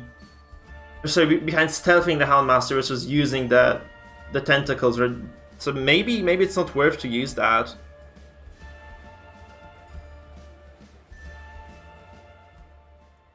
Yeah, you can, but then you don't get to repose, right? You don't get to repose then, and it's important to repose on the second turn.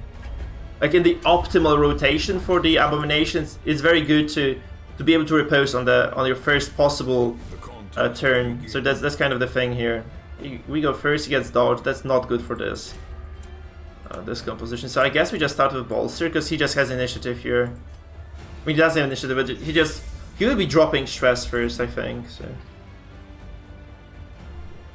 Maybe like a single dodge might decide this game, so just dropping the bolster first is probably a good call. I could have probably just... We transform and we rake. I should have probably done this first, actually. He was gonna do his thing anyway. So I just gave up a little bit here. He also is going to dodge his stuff here more often than not.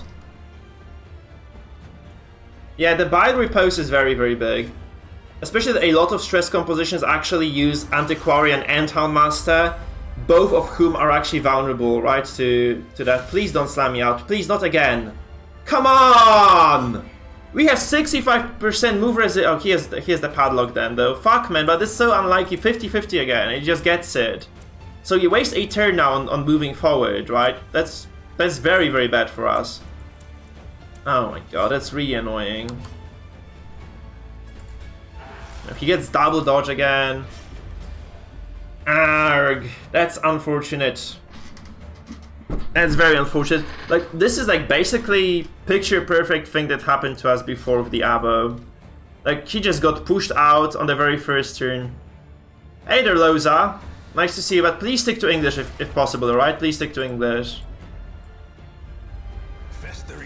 If you may, that would be very, very helpful if you could stick to English. Oh my god, come on with those dodges. No, I wouldn't say that the move skills need nerfs. No, we just got unlucky here because he, like, that's the second time our Abomination just gets pushed out with like very low chance of getting pushed. Because Abon does gain like 40% move resistance on transformation, right? We just didn't make use of it at all. And that's probably how we lose this game, because now we just are a move behind, and he also dodged a ton, right? He just dodged a ton, so I don't think we have like a very good chance of as far as winning this game goes right now. Sadly, that's just how it is. Because he gets to riposte as well, right? He just gets to riposte as well. So good. I think GG, man. I could have tried to actually push his Abomination out as well. No, I couldn't because he was fed, right? He was fed, so I couldn't do that. Man.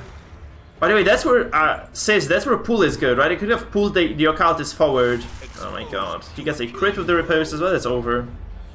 I'm really screwed right now. Man. I hate to see it, you hate to see it. We are so far behind right now.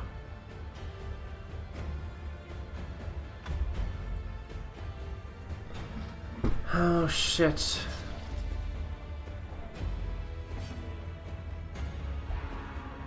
He drops the artillery here. Yeah, we just got to, like, he dodged way too much stuff here, and we lost the Abomination as well too early. The birthplace of dread. Man.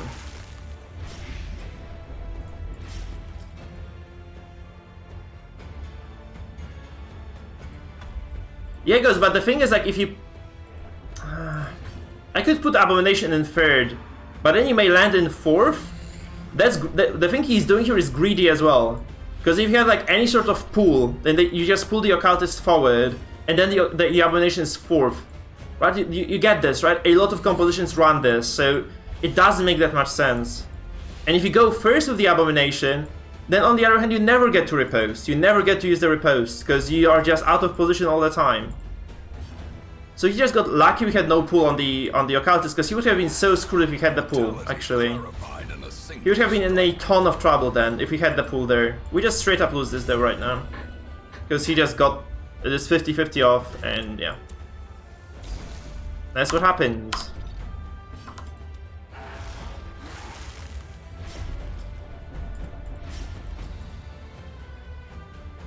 And that's the same composition, like he's playing exactly the same thing, so he just got like a bit more lucky at first, and that's just what happens then.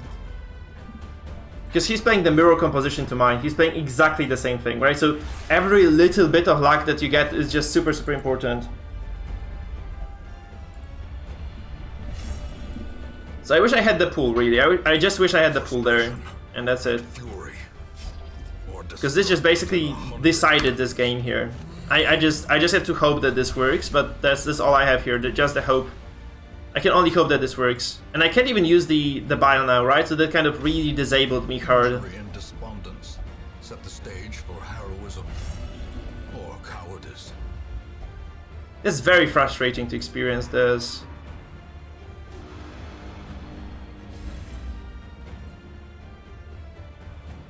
Because this would have been an entirely different game if I had actually been able to pull the Abomination to the fourth. Right, because he didn't just automatically loses a lot of time. He doesn't even get to do anything with the Abba on the first 2 turns. And yeah, I just don't have anything I can do here anymore. I think it's just GG. I should just leave.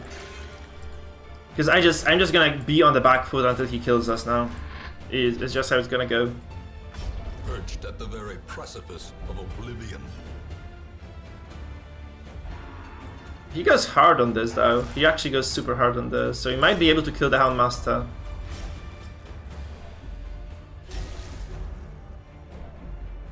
I don't think I can use the riposte. So I can use the rage here on the. I can just try to finish the Houndmaster. Oh my god. Okay. Okay. I see what happened here.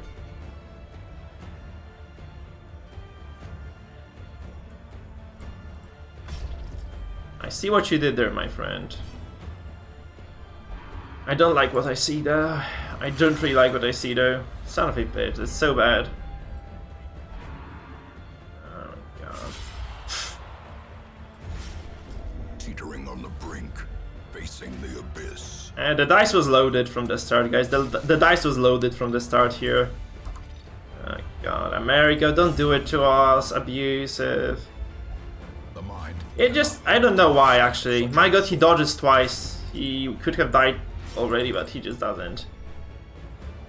That's just not working out, sadly. That's just not working out, so... Man... I wish we had actually gotten the death blow here, just a shot at the death blow, like... Come on, what the hell is this? He also heals now, yeah, so... All that stuff that went into getting here just is gone right now. He could have potentially killed my Abom though. He could have potentially just killed my Abom there, I think. I'm quite surprised he didn't do that. I'm quite surprised he actually didn't go for that. Oh, he just... Oh, never mind. I just thought I was gonna... Okay, never mind. That's over now. I didn't realize it. GG. Nope. The walls close in. The shadows whisper of... It's too much stress stacked. GG, man. GG. You deny the rabble their sport. And fuel... Okay, so... Mop the blood and collect the teeth. Will you muster the metal to return? We are dropping the occultist, I think, because... Thank you, man, thank you, GG. It was just kind of a game where, like, this single opener at start just kind of decided the game. Like, he got everything right and I just didn't get anything going for myself. We could take the pool, right? We could take the pool and try again, but I think we're just gonna lose a lot of games with this, because it's just not as effective as the Antiquarian can be, right? Antiquarian just drops the heal on the first turn and then just drops those, keeps spamming the stress overall. And I think she just does more.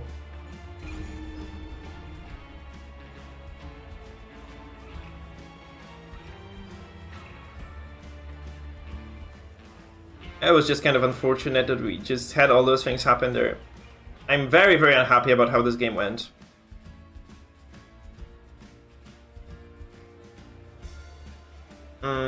I need to start playing.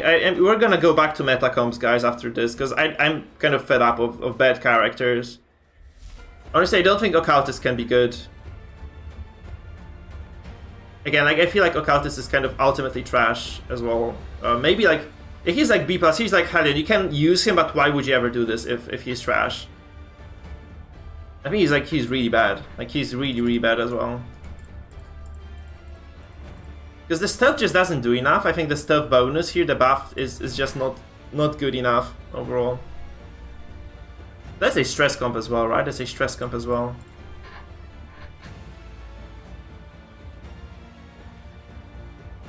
And those dodges, that just sealed the deal for us.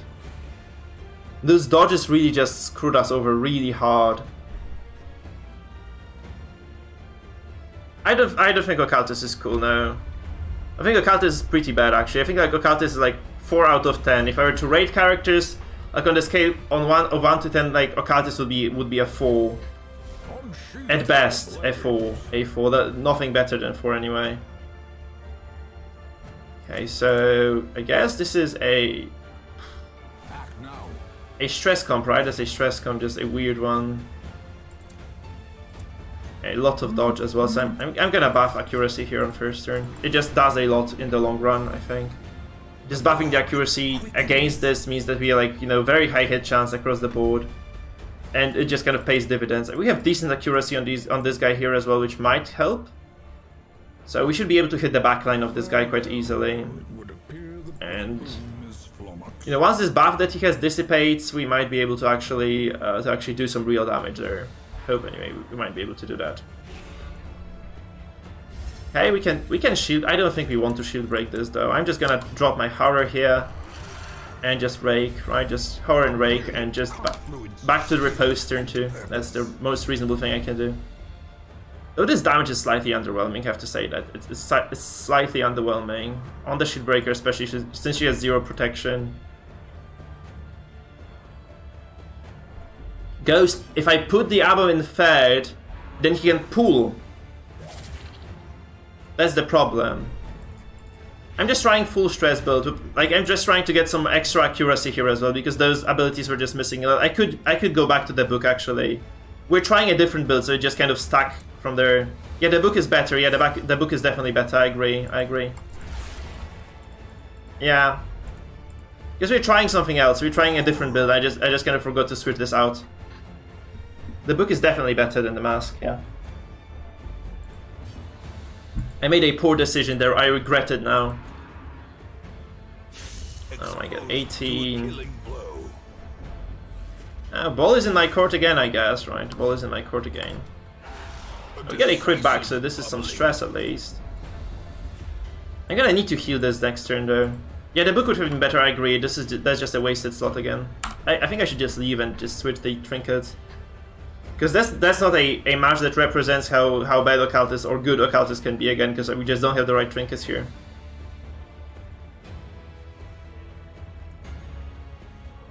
No, Chris is garbage as well, because like if you go with Chris and the accuracy item, you're just basically a worse version of the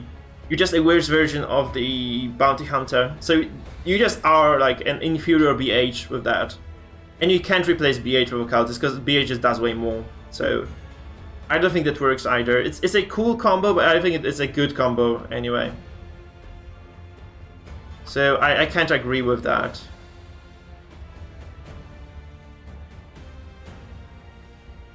Why would you have Jester in a stress comp, sis? Why would you have Jester in a stress comp? Jeez, are the servers shitty again today, by the way? Are the servers bad again today? I think they're just not... It's like 4 desync? Yeah, okay, he desynced though, not us. That's unfortunate. It's another very bad day for the servers. Oh, we got 2 points back. But solo isn't that good. Is solo actually okay? I would say solo is kind of trash. Because, like... I mean, let me see it. Nobody uses solo for a reason. Because you have to be like in the back 2 rows to use it. And once you use the solo, how do you go back? You have to finale, right? You just have to sit back.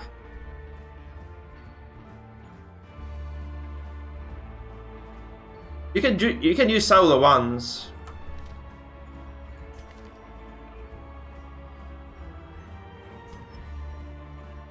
We need to switch this out. We need to switch the mask to the book. Yeah, maybe this works then. That's a lot more accuracy, right? This is a very nice combo. I think this might work. We shall see. I know you use solo. I saw this, Shaffield. I can't condone using solo though. I think solo is just a wasted skill because you can do way more of the Dirk stab. Yeah, I know, but I don't think that was a kind of indicative of whether solo is good. Like, you want a game against me, man. That's all. And solo just, man, like, if you use Dirk stab instead, a lot of people won against me. I lost an apprentice player as well a couple of times. That happens. But I don't think solo is good. I think Dirk stab just puts a lot more pressure on your opponents. You don't need the dodge. You just need to kill somebody with the finale. Oh, we got Joseph again.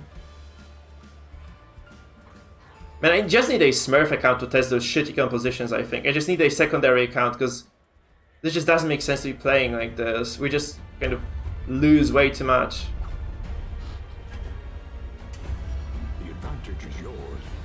I know you can, I know, but I wouldn't say it's good enough again. I just wouldn't say it's good enough. Okay, so that's damage. That's just damage comp, right? That's just pure damage comp. So what I do if I play against something like this, I'm actually torn. I think I have to just drop my horror first. And we try to push out the Crusader possibly. Oh, no, we can't. Wait, we just have to rake. We have to rake this. Good. Because if we play against a Harriman, you usually just want to drop your Hound's Harry with the... Okay, he picks the Antiquarian, that's good. I mean, he picks the Vestal, okay. That's fine. Let's find a Reno.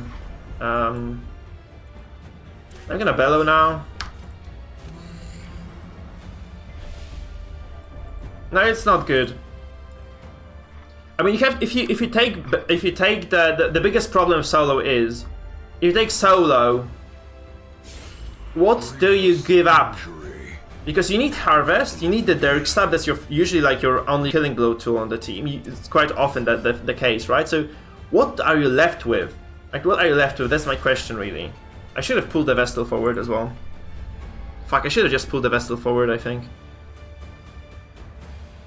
No, in this case, I can't stun her, so it doesn't accomplish anything if I pull her, actually. That's whatever. It's completely whatever.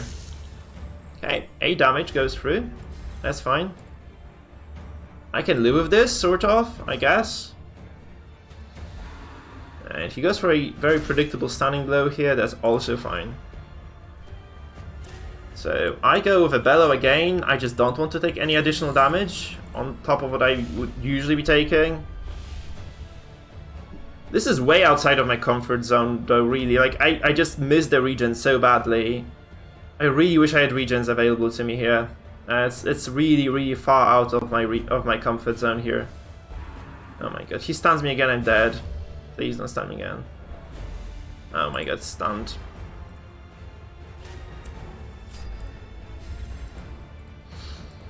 That's not a good stream, guys. I'm sorry, I'm not performing well today.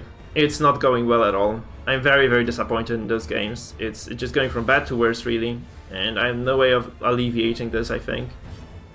It's just... I think we're just getting like some sort of bad RNG combined with just... combined with just me playing badly because like I just get tilted easily. It's been terrible today. It's like one of the worst streams I've had in weeks, I think.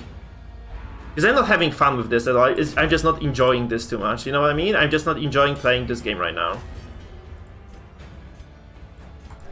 Oh my god, no way! Look at this! I'm not having fun today. It's just pathetic how bad this is going. And she's gonna also just kill me now. Can we get a dodge at least? But my god, that's so frustrating to experience this. Honestly, this is just so fucking frustrating to experience this right now. Now like, today we had like 4 or 5 desyncs, and then we got shafted by people, like by very bad RNG as well. It's just no fun. It is just no fun, I think. It's just no fun. Oh my god, we also get pulled out. Oh no, come on! He's playing better than us. I think... Oh my god. I don't know what to do right now, really. I just don't know what to do here.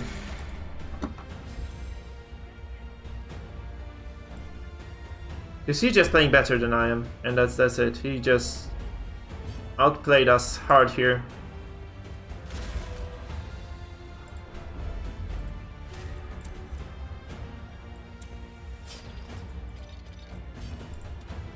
Okay.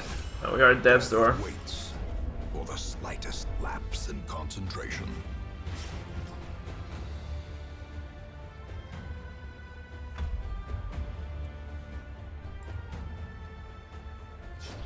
Yeah, that's not too comforting though, is it? It's not too comforting for me. It's not a 0. That doesn't quite help too much.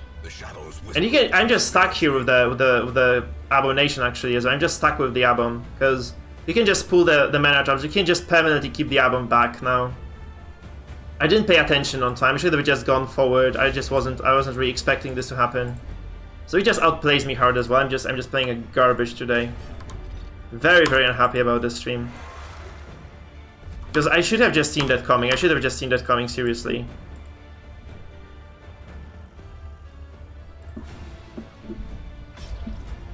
You can just grape shot and kill me. That's 50-50 I survived this. Dead. Okay, not dead. At least not dead, right? That's what we have going for us.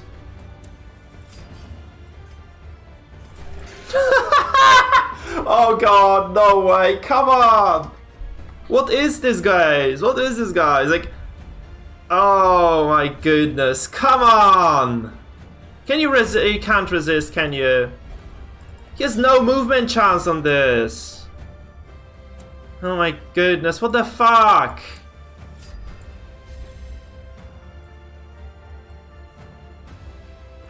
Oh, Jesus Christ. That's just over now. I can't do anything with this.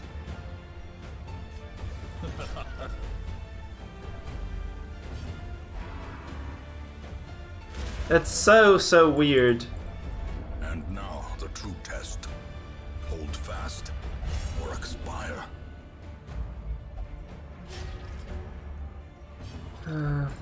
I'm just dead. I just don't know what to do. I had to just use this, and I just get... No, I don't get bopped by the repose, but that's just not enough stress.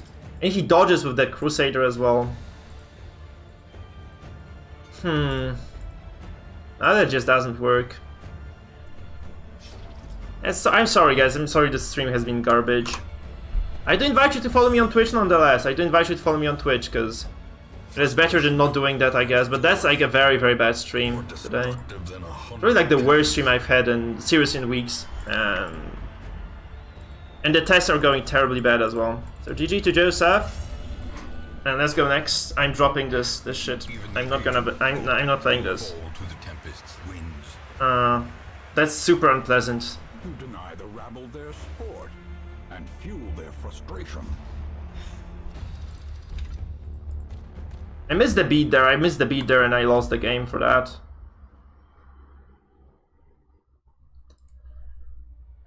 So bye, occultist. You're never coming back either. Oh, I need the hand back though.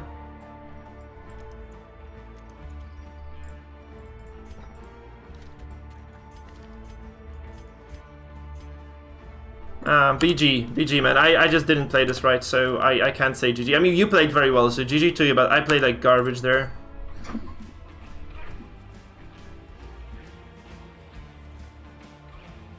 No, he doesn't need to have the trinket for healing. That's another, like, that's not true. Not true at all.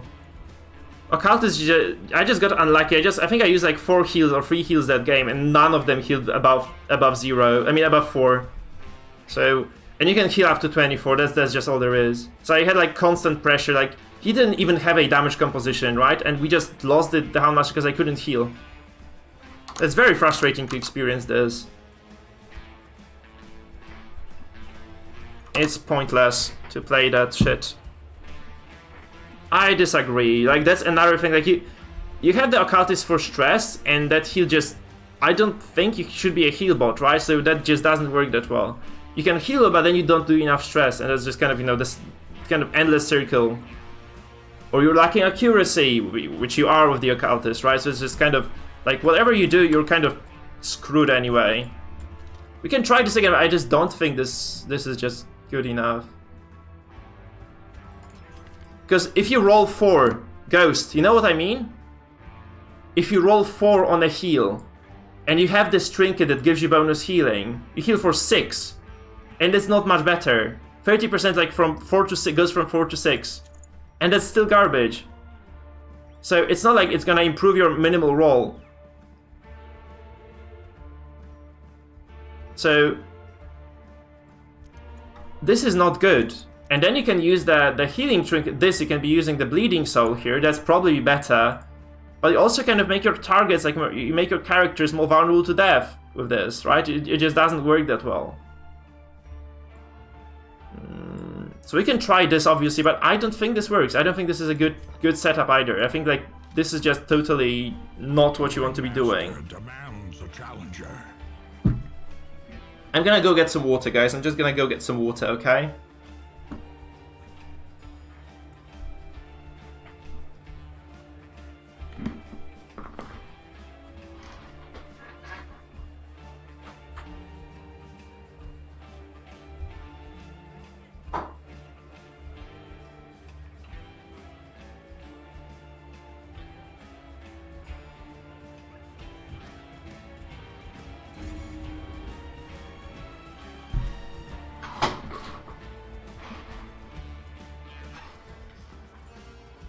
The rabble thrills to this spilling. And another thing is, I've been actually playing an awful lot of occultist, and before I switched to Mark, and I was stuck in veteran with the occultist really, so I didn't think that's okay. If he goes first again, okay, I go first again. So we have a chance now because we can just pull the occultist. So this may be a redemption, right? So we play against the same guy. He's playing the same comp as we are.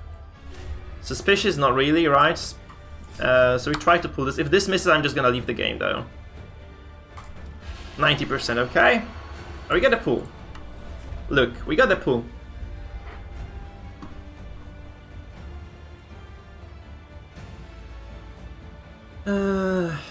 No, syringe is trash. I'm not gonna try syringe. Because I told you the math behind this. The math behind it is, if you get low rolls on healing, if you roll between 1 and 6, it basically adds 1 healing more, which doesn't do anything. So it doesn't help you with the low rolls, and the high rolls are high enough anyway, so we don't need more high rolls for that. So that's the real issue here.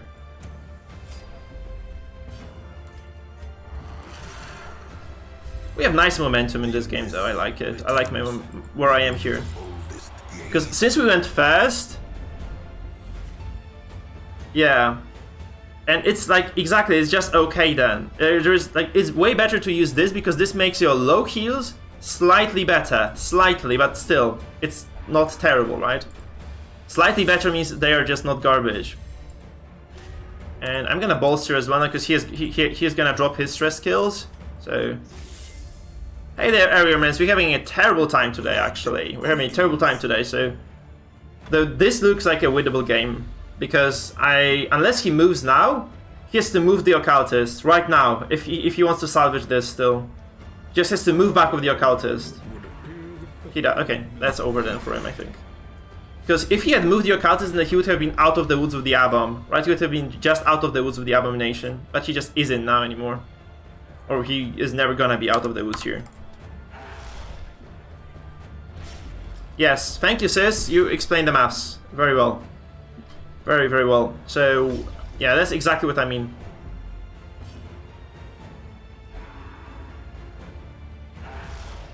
So what we do now, we play Sharknado with the mana terms. Hopefully we get the pool again. We have 20% move skill chance, so we should be able to get like 5% chance we don't get this actually. It's very, very nice. And this means that, yes, indeed, this guy lands in the 4th again. And he's just gonna stay there, so he should probably never be able to use any of those abilities.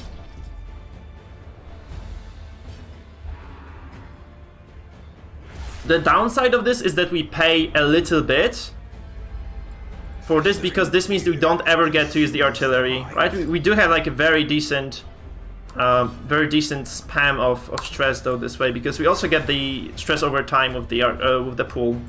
So it's not that bad, he just doesn't do anything with the Abom, and I get the counter now, so he can't use the Hound's Harry unpunished anymore.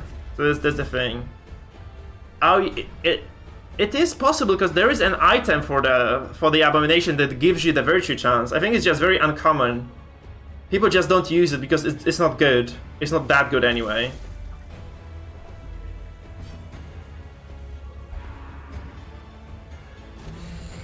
But to get... it's actually very greedy of him to be doing this, because to get the Abomination out of this, you have to move the Abom first. So you have to just take the Occultist, move the Abom out, and then use the Abomination to slam forward. That's the only way you can get out of this situation right now, if you're him. Which he isn't doing, right? So it's kind of good for us. Yeah. And there's another trinket that just gives you... There's a bottle trinket that's garbage, but it gives you virtue chance as well. So it's there. You can have like an extra virtue chance from an item, I think. That's super nice. It's exactly the opposite. That's exactly the opposite of the previous fight, because we just went first now and we are able to dominate it. That's how it always goes. And we also didn't get like super unlucky there, right? We just didn't get super unlucky either. So Feeling, gasping, taken over the edge into madness. So again, I guess he transforms now and moves, right? You have to transform and move.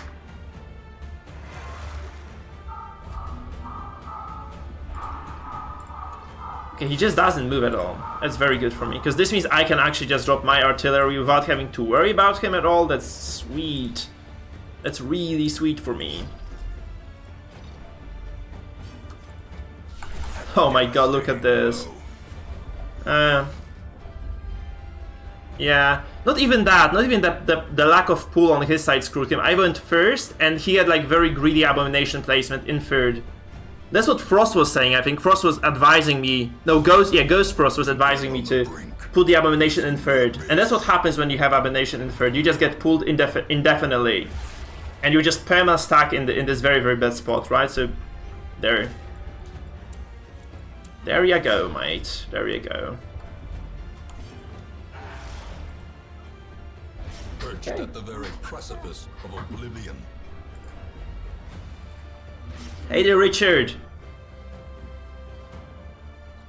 Guys, remember, go to twitch.tv/mikefield as well. Twitch.tv/mikefield.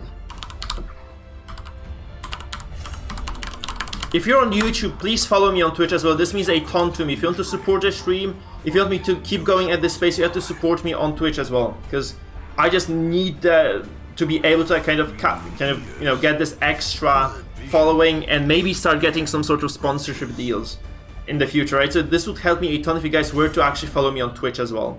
And if you're new to YouTube streams, remember you can also drop me a subscription on YouTube, which also helps me a ton. I just keep growing, keep developing the streams, and keep improving. I actually told you that, Frost. Unless I didn't because I was tilted out of my mind, which is also a possibility, actually. I'm turbo tilted today. I'm glad I'm not playing StarCraft. I would be just dead from that. I would be just dead from playing StarCraft.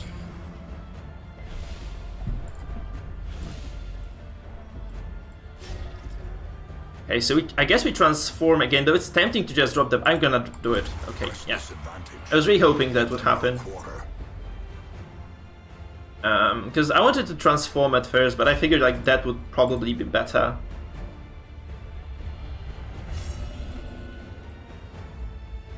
Self-preservation is paramount at any cost.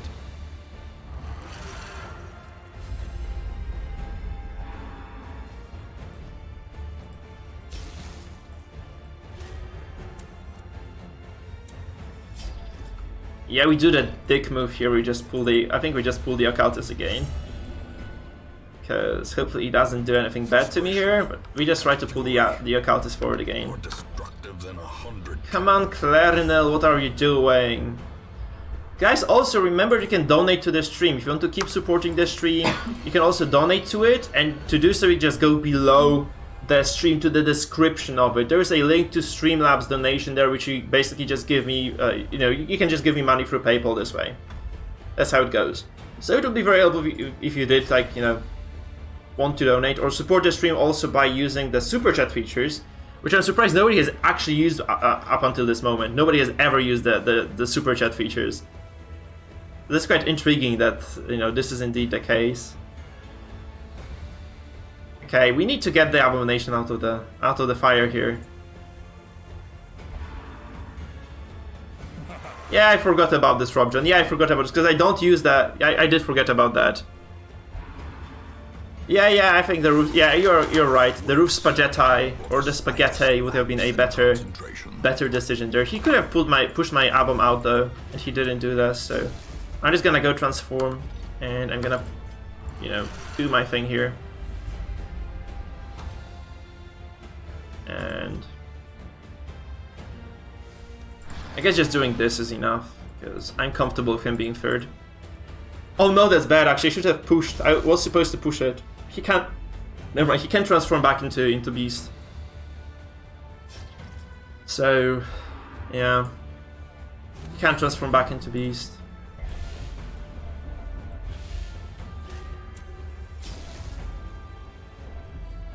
That's kind of okay. I can drop... Oh no, he actually passes. I want to heal, but yeah, he passed. I hope these guys don't play up too much now. Yeah, Purge also does this, right? So I just didn't really recognize this. That's true, Richard. Oh no, Robjohn. Yeah, I just didn't recognize that on time. I was really thinking about it. It's like, yeah. And this does pull the corpses, indeed. Clears the corpses. It's good to know. Like I just don't play the occultist anymore. Like I don't play him that much anyway, so that's why. Okay, he chooses to bellow this, and I can just transform and riposte, I guess, so that he can't, you know, keep spamming his stuff on me.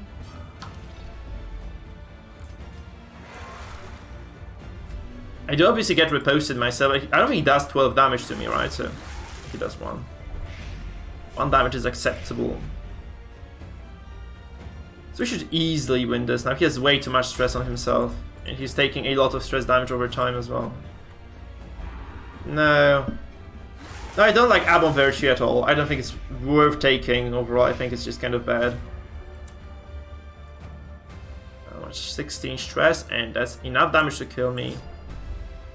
Actually, oh my god, please. So I can just do this. This should be enough to keep him alive. There's gonna be at least 5 healing. That's enough to keep him alive. Obviously it's 5. So he takes 10 damage from Blight. He gets heart attack, but he survives. And that's what I really need, right? I just need him to survive at this point, so. And we just shout at these guys until they drop dead. At least this is the plan. I just need to Hound's Harry this right now. I think I'm fine if I Hound's Harry this. And they should take enough stress to both die. If we, yeah. See, so that's enough. That was very, very good that we had that. We had the trinket there, really. Please let me Harry there. Okay, GG. Should be enough, right? It should be full stress. No, it's not. It is because they just take their turns now and die. That's he can't activate anybody. Because he has Hara, so he just dies. That's enough, indeed. Leper is trash, Brock, Sims. Leper is garbage. Don't play Leper. So, Arbalest, Bounty Hunter, BTY's Bounty Hunter gets Crusader Abomination. It's very good. It's very good. I played this a lot, actually. I played exactly the comp you're quoting, Rob. Until Darkest One. I got Darkest One with this composition. I think it's still very strong. I would recommend using this as well. I think it's a very nice composition, very nice theme overall.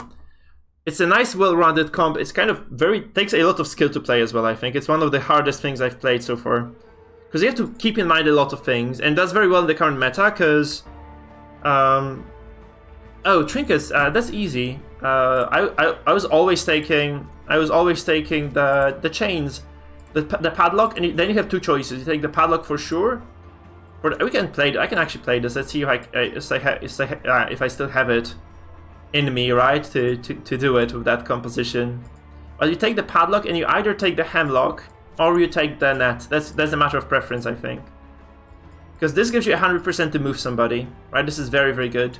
And this just gives you way more pressure, because you can just pressure the front line of your opponents.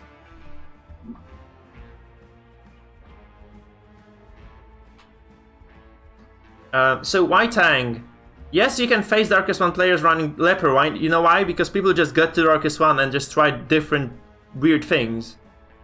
So I take this, actually. I always take this. I don't... What is the eye trinket? I don't know what you mean by the eye trinket. 10 accuracy. Oh, this. Okay, this. Right, the eagle eye.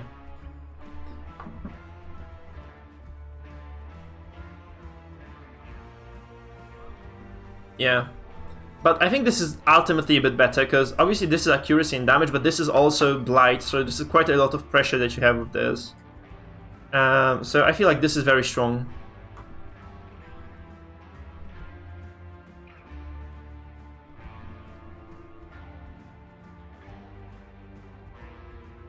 I don't like the Virtue Cloak. Actually, I would say, like, for pressure Leper, I would use this.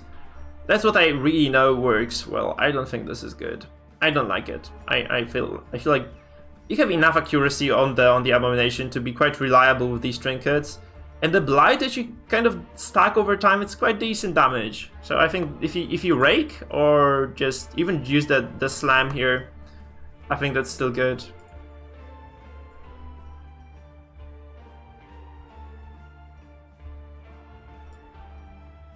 Okay, we could try the Crusader comp as well.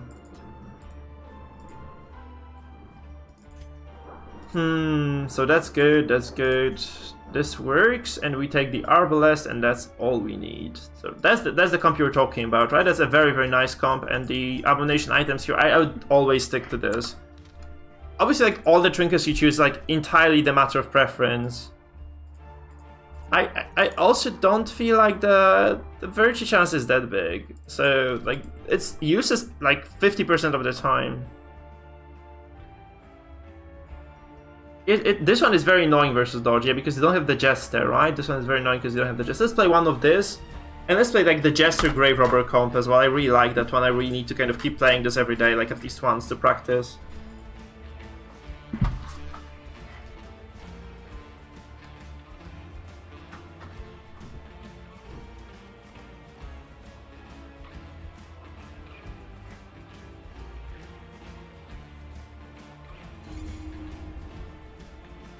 Melee stress antiquarian, geez, that'd be funny. See, I don't enjoy like messing around with compositions too much because I just lose too many games, and like I don't really like losing games on stream for some reason. It's kind of frustrating also. Like we had like a very like a streak of very bad luck today, I think, in those games. So it just was going kind of from bad to worse. I also mispositioned the abomination here. I think that's not a problem here, but I did misposition him nonetheless. Okay, so we go for a stun first. We go for a stun on the Crusader for sure. And then we transform and we rake, right? That's the objective, because otherwise we just get stunned ourselves. Yeah, we have made the changes here, good. So 88% to hit is good.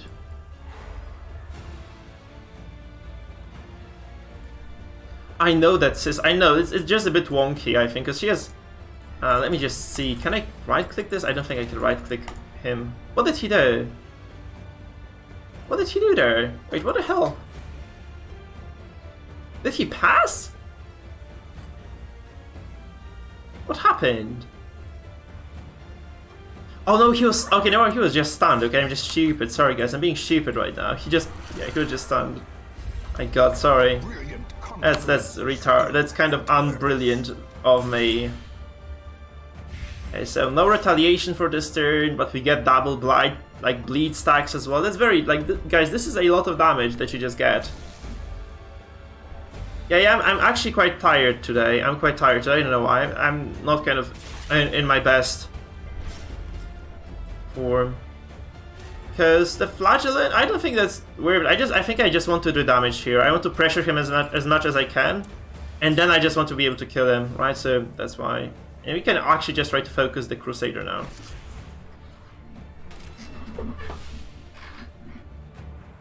And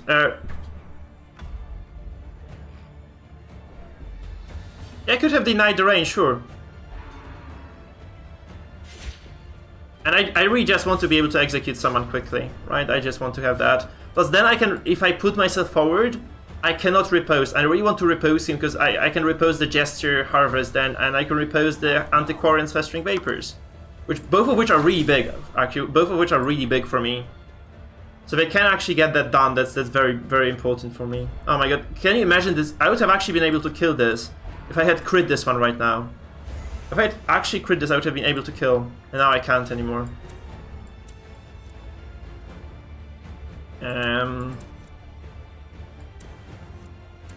So here's the region here. I think I just pushed this. No. I'm gonna keep pressure up. Actually, I'm just gonna keep the pressure up. Because I want him to be unable to heal this. He can't heal this anymore with the regen. Because he has enough damage over time. Yeah, but like Rob John, I mispositioned him because generally speaking, you don't want to have Abomination in second. But right now, I can, since I have the potential, right? Since I have the potential to use my repose, I would just use it. So that's why I teach translation, man. I teach translation. So it's two different things. It's two entirely different things here. He doesn't take enough, or he might actually take enough here. So it would be smart to actually just stun this now, I think. There's quite a decent chance to stun this. And then he gets stunned, yes, that's good. So he can't heal the Crusader now. And we probably kill this now. We can't go for the Flagellant, because I really wanted to prevent the redeem here. And we did that. So Robjon, the thing is like, this is risky, this is very greedy to put Abomination in the second spot. But since he's already here, I would, you know, I wish to exercise the maximum of the capacity he has. So that's why, that's basically the reason why. I hope that that answers your question, at least a little bit of it. We had very good control right now. We have very good control right now because he can't prevent this from dying, right? Unless he switches positions, which is a 50-50 for me anyway.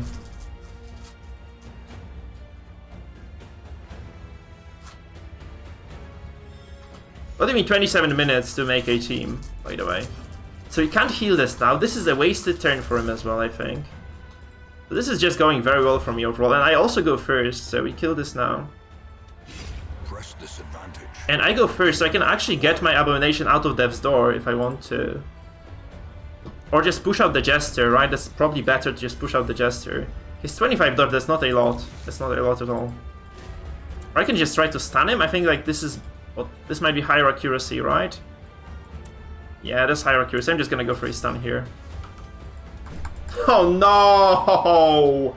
Oh my god, that's bad. I should have healed, I guess. I should have healed.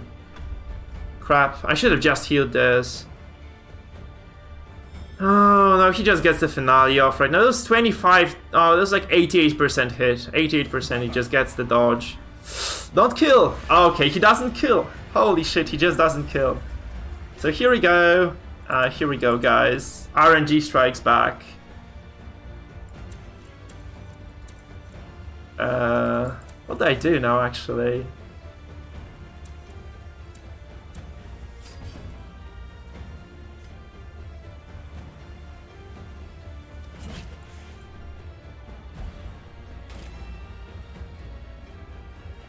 He can always redeem, doesn't matter. I don't want to slam the flag. Because actually it doesn't do anything for me overall. He can still redeem. So this doesn't matter for me. And I really do drop to 0. I don't want to risk losing my Abomination because he goes first. So what I have to do is I just have to drop out of this and I just have to use the Absolution here. I just don't want to lose him. And then next turn if he actually just does Exsanguinate on me, I just use the healing on the... It will wait. Yeah, true, but that's still something he can do, so I don't gain anything from this pressure-wise, because he's going to heal to full anyway. But he's gonna heal to full anyway. Yeah, that's weird. That's very weird. Like, so does he want to lose this? Like, does he really want to lose this? Because he can lose this now, seriously. He can lose that. I mean, he can lose his... I'm just gonna go for a confident kill here. Oh, that's kind of smart, actually, of him. That's quite smart, because he heals both of these characters now. So he redeems. So yeah, that's not that bad, actually. That's not that bad for him. That's not that bad for him. So he goes redeem now. I think he still killed the Jester anyway. Or I can actually just try to focus, like... Yeah. This doesn't accomplish anything. Like, that could just...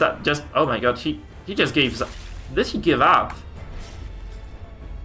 Because I can stun the Flagellant and just kill him next turn then, if he does this. I don't know why he did this. Oh, he's not low enough to redeem! Oh my god, he regened! Okay, that's lucky for me. Because he has 4 bleeding on himself, so... Oh god. Holy shit, I just realized this. GG. See, so this composition still has it. Okay. That's good. It's very unfortunate for him, actually, that he had the regen going. So he should not have been spamming those regens.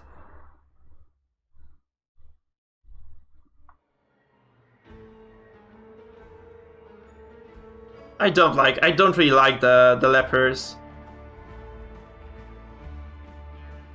The Black Corsair, yeah, we played that. I think we battled you on that comp as well. Weren't you the player who was controlling that? I thought you were the player who was controlling that. Okay, so... yeah, I mean, no, Antiquarian and Flagellant usually have a lot of synergy, actually. He just had like a very weird composition to go with this. Because... if he had like the true unkillable comp with the Man-at-Arms instead of the Jester, he would have definitely been off, like better off there. But we got lucky with the finale, I think. He had a shot at killing. He shot it killing me with the finale. This could have gone differently. Then he just got super unlucky there as well. So I guess our luck strikes back. We got our way with Lady Luck then. Okay, we're just gonna switch comps. We're gonna play the unkillable comp now. So we don't take the stunning blow then. We take the rally to flame. These guys are what we need.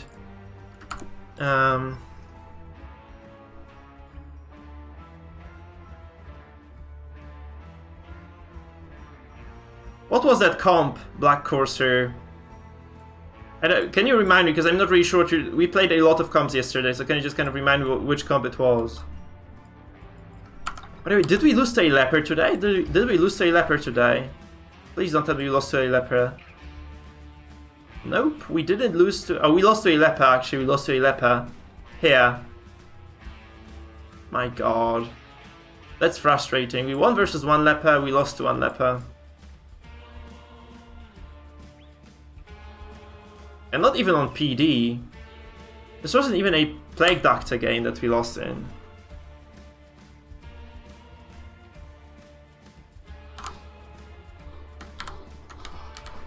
Guys, so I have some advertising to do. First of all, you should check out Omnipeasant, who is pumping out excellent content for DD. It's like memes and humor mostly. That's note number one. Then it's twitch.tv/MikeField. If you are willing to go to Twitch and follow me on Twitch and actually start watching me on Twitch as well, that would be absolutely magnificent, guys. So I do advertise you guys actually go and check it out. And I think Cherry will also link the Discord. The link to Discord is, by the way, in the description of this video, so you can just go there as well. And that's gonna also bring you to our lovely community. I advise you guys to do all these things for yourselves, because I guess you're enjoying the streams, right? So you can, if you want to like more, if you want to stay in touch with this content more, then you can obviously just go visit all those websites. So Omnipeasant for the good humorous content, my Twitch channel for actual, for I hope anyway, growing community for DD, and then finally the Discord just for the community stuff, right? So we will be organizing tournaments. We have like a practice room there, so a lot of cool stuff is going on the Discord, and I do advise you guys to check it out as well. And this being said, we're just gonna go with the unkillable comp for a game, I think. I just need to figure out what I'm missing here. This. I need to switch the item as well, because we're not stunning. That's perfect.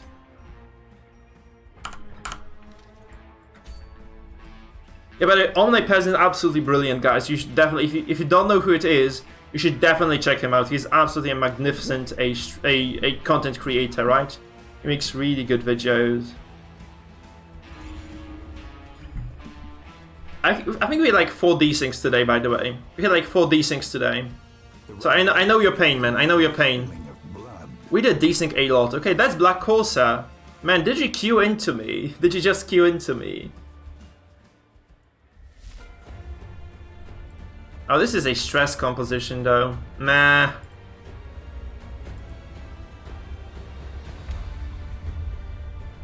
Yeah.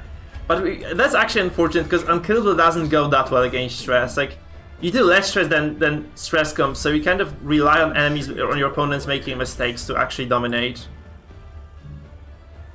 Yeah, this one just goes the long way. This one goes the long way. Definitely goes the long way, guys.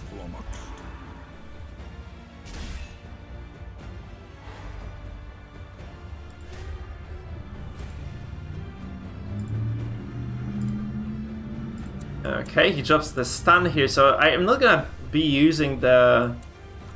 I need to bolster first as well. I'm not gonna be using any sort of protection against this, because he doesn't have that much damage. We usually lose these games. Like, if you go against Pure Stress, you usually lose, because Pure Stress just does a bit more overall. That looks like a little bit of damage over time comp as well. So we might just start with spamming out some heals. He dodges. Come on! Oh my god. Okay, that's very bad. And the stress isn't a problem for me, but the fact that I didn't get any bleeding there is kind of unfortunate. 15 bleed res and he resisted that as well. Come on. Should have probably just started healing this a bit instead of doing... I should have just started the reclaim. Yeah, we do have the reclaim, good. I was scared for a second we didn't have the reclaim on the flagellant.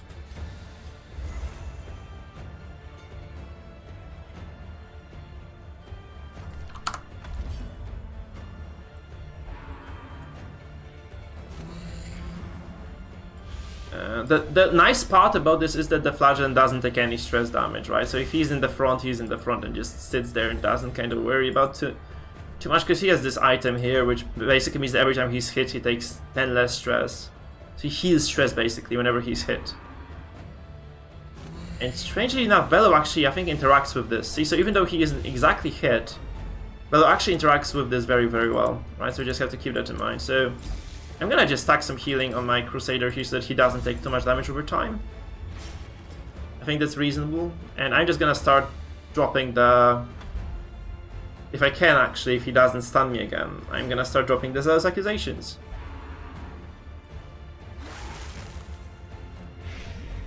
He's spamming that freaking bile as well, because he can, right? He just can't do it. It's good I did do the... I did actually redeem this. I mean, reclaim this, right? So I actually have some more healing available. Mark doesn't counter stress, no. But Mark can do well against stress if you focus the right characters. You have to, like... The thing about Markums is... They need to be picture perfect with their execution. You can't miss a single breath, like you can't miss a single beat there. You just need to hit all your skills, you need very good focus, and then you win. But it's very difficult actually, it's just quite difficult to get things right with that.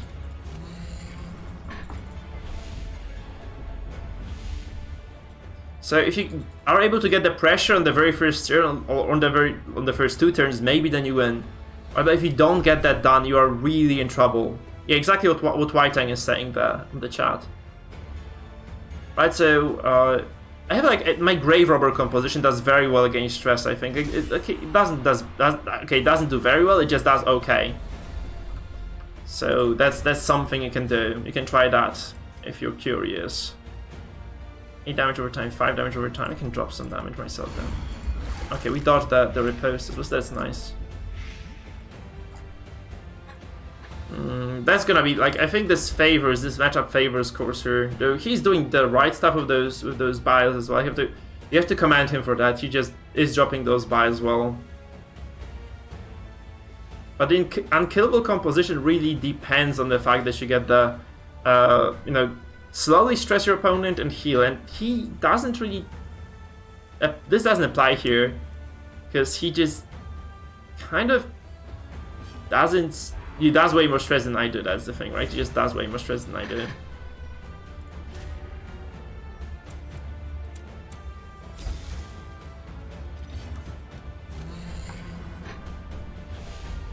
Yeah, Bello doesn't get reposted indeed, yeah. Yeah, but he's correct though. Joseph is correct because you can repost both the Houndmaster and the Antiquarian. And also the Abomination if they choose to do something sketchy with that, right? So you can repost a lot. So he's correct with this. The Bellow doesn't get reposted, but a lot of other skills do get reposted. So I think he's absolutely correct in this statement. I think I need to heal more. And I cannot be using the Reign of Sorrows anyway. So I'm just gonna heal more, drop to low HP, and just use the redeem when need be. Yeah.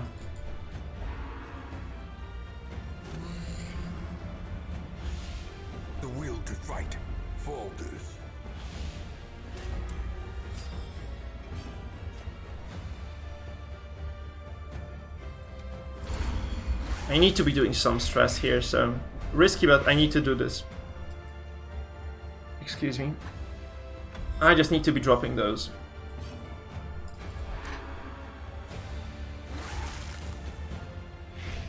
Never go for the Antiquarian, because Antiquarian can just stealth and you just waste a lot of turns trying to chase her down, so never ever go for the Antiquarians there. If you play against a stress comp with the Mark team, you always go for either Man-at-Arms or for the Abomination, because they are very often on the stress comps as well, and the Abom is quite squishy, right? So Might be a very good response, actually, if you go for that A-bomb there.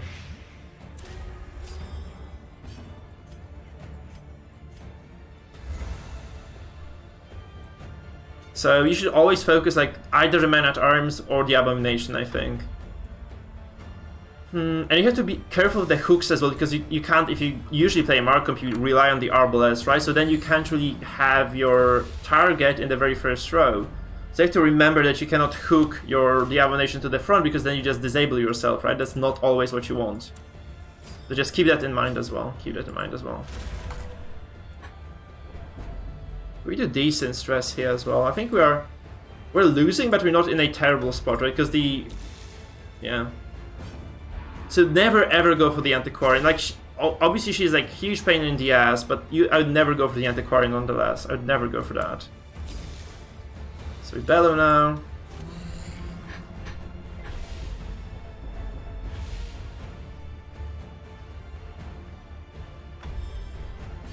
Oh, he has the stress heal actually. He does have the stress heal here. So I think he's super well equipped to win against me, because he has the stress healing, he has the regular sustain, he just has way more stress than me, so I think he just should win this overall. I'm surprised he's not really using the beast form at all. I think that's kind of a waste. 76, I'm gonna take it. Please don't miss. If I miss this, I'm super screwed though, so... Okay, we get this, good. By the way, this item has 33% healing skill, so this means the flagellant is very difficult to kill. He resisted the bleed though. Oh no, I didn't see this, but he resisted the bleed. And it's 9 bleed for 3 rounds. This would have killed him almost. That's quite a big shame, because I deliberately didn't go for the Crusader here, because Crusader has very high bleed resistance. I just didn't get the bleed anyway, so meh. That's kind of a shame, really.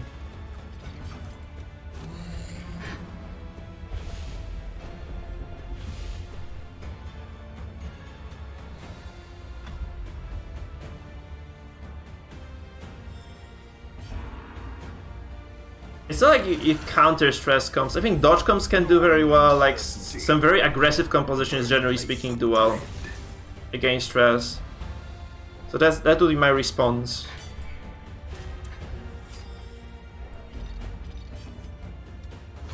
Oh my god, those dodges though.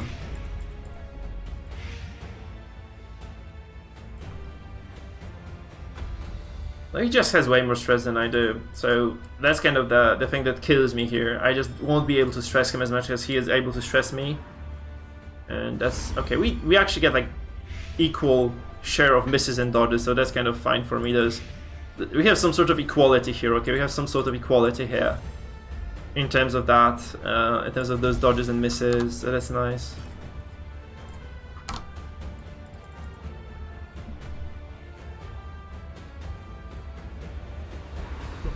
We're gonna take a bunch of damage over time on this flagellant though. We're gonna take a bunch of damage over time here.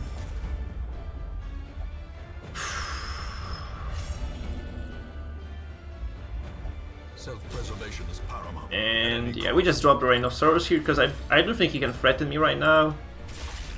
That's unfortunate. Please don't resist. He resists another bleed. He doesn't have... oh god. How can he do this? We would have had some kill pressure here actually. If he hadn't resisted those bleeds, we would have had some decent kill pressure here. We just don't have it right now at all. Like no kill pressure at all available to us. Man, that's kind of sad. Oh god, look at this. He dodges again, and he resists another bleed. Is it like, does he have something I don't see? No.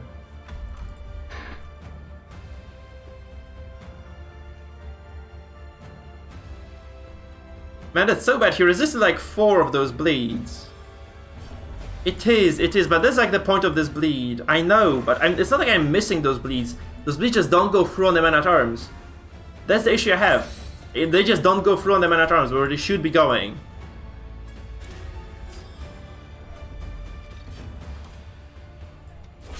That doesn't do anything.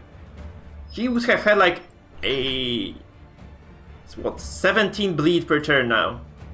If the exsanguinate bleed had hit, and then those 2 bleeds would have hit. Right, but nothing hits. Like, he just resists every single bleed he takes, and he has 35% bleed resist. That's kind of ridiculous, really. Because this would probably... Oh, are you desynced? Oh, no. Or who desynced? Is that you, Cole, sir? Are you George? Yeah, I think you are. Yeah, you are. Right, so... Oh, God. GG.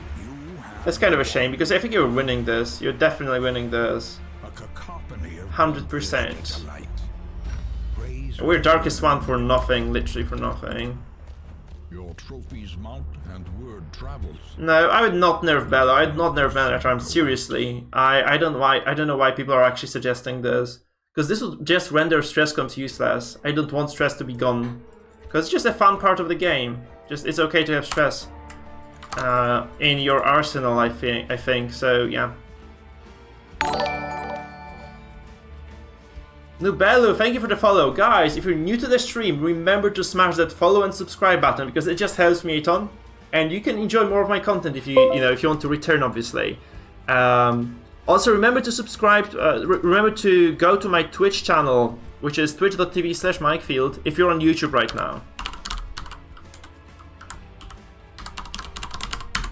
And follow me on Twitch. And guys, I think this is gonna... Oh, and check out Omnipeasant. If you like to check somebody out as far as the content goes, I think Omnipeasant is a very, very good choice. He's a solid pick. So, this being said, I think this is gonna be it for me today, because I'm super tired and I'm not really kind of feeling the game too well today. So, I'm gonna host somebody. We're gonna have a look at Darkest Dungeon and see if there's any streamer doing the content related to the circus. If there is, we're just gonna host them. If no, then we're just gonna...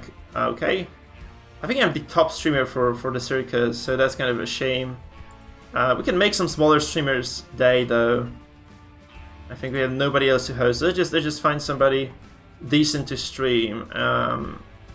Like, reasonably small streamer.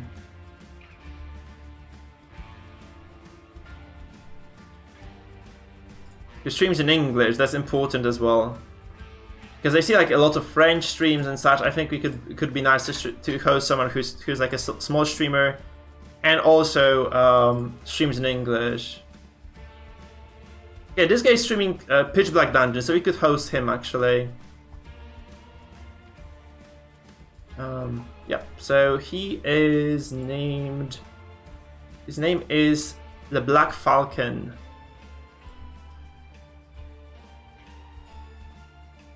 We're gonna host Lay Black Falcon, guys. If you're not on Twitch, please go to Twitch right now because we are raiding Lay Black Falcon with a decent squad as well. Thank you for the stream once again, guys. So see you later. It was very fun, very pleasant. Let's go raid this guy. Let's show him some love, guys. Let's show him some love.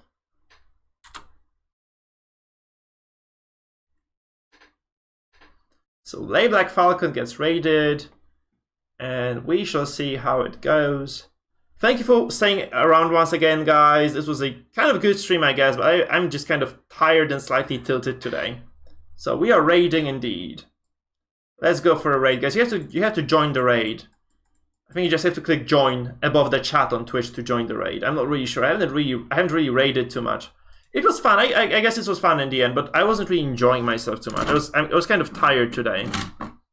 I know my head's like this small headache, I think. It's not that pleasant to be playing games when you have a headache. So enjoy the rest of your evening, guys, and probably see you tomorrow for another stream. Though it will be a different timetable for tomorrow, because I think I'm going out in the afternoon. So we shall see when exactly we stream tomorrow. But we shall stream nonetheless, okay? We shall stream nonetheless. We might stream some different game. We might do AirTag tomorrow. We might do AirTag tomorrow for like smaller time window, okay? You can hear my voice is not doing too hot either, so I might just play something that doesn't require me talking so much. Okay, so see you guys. Bye-bye.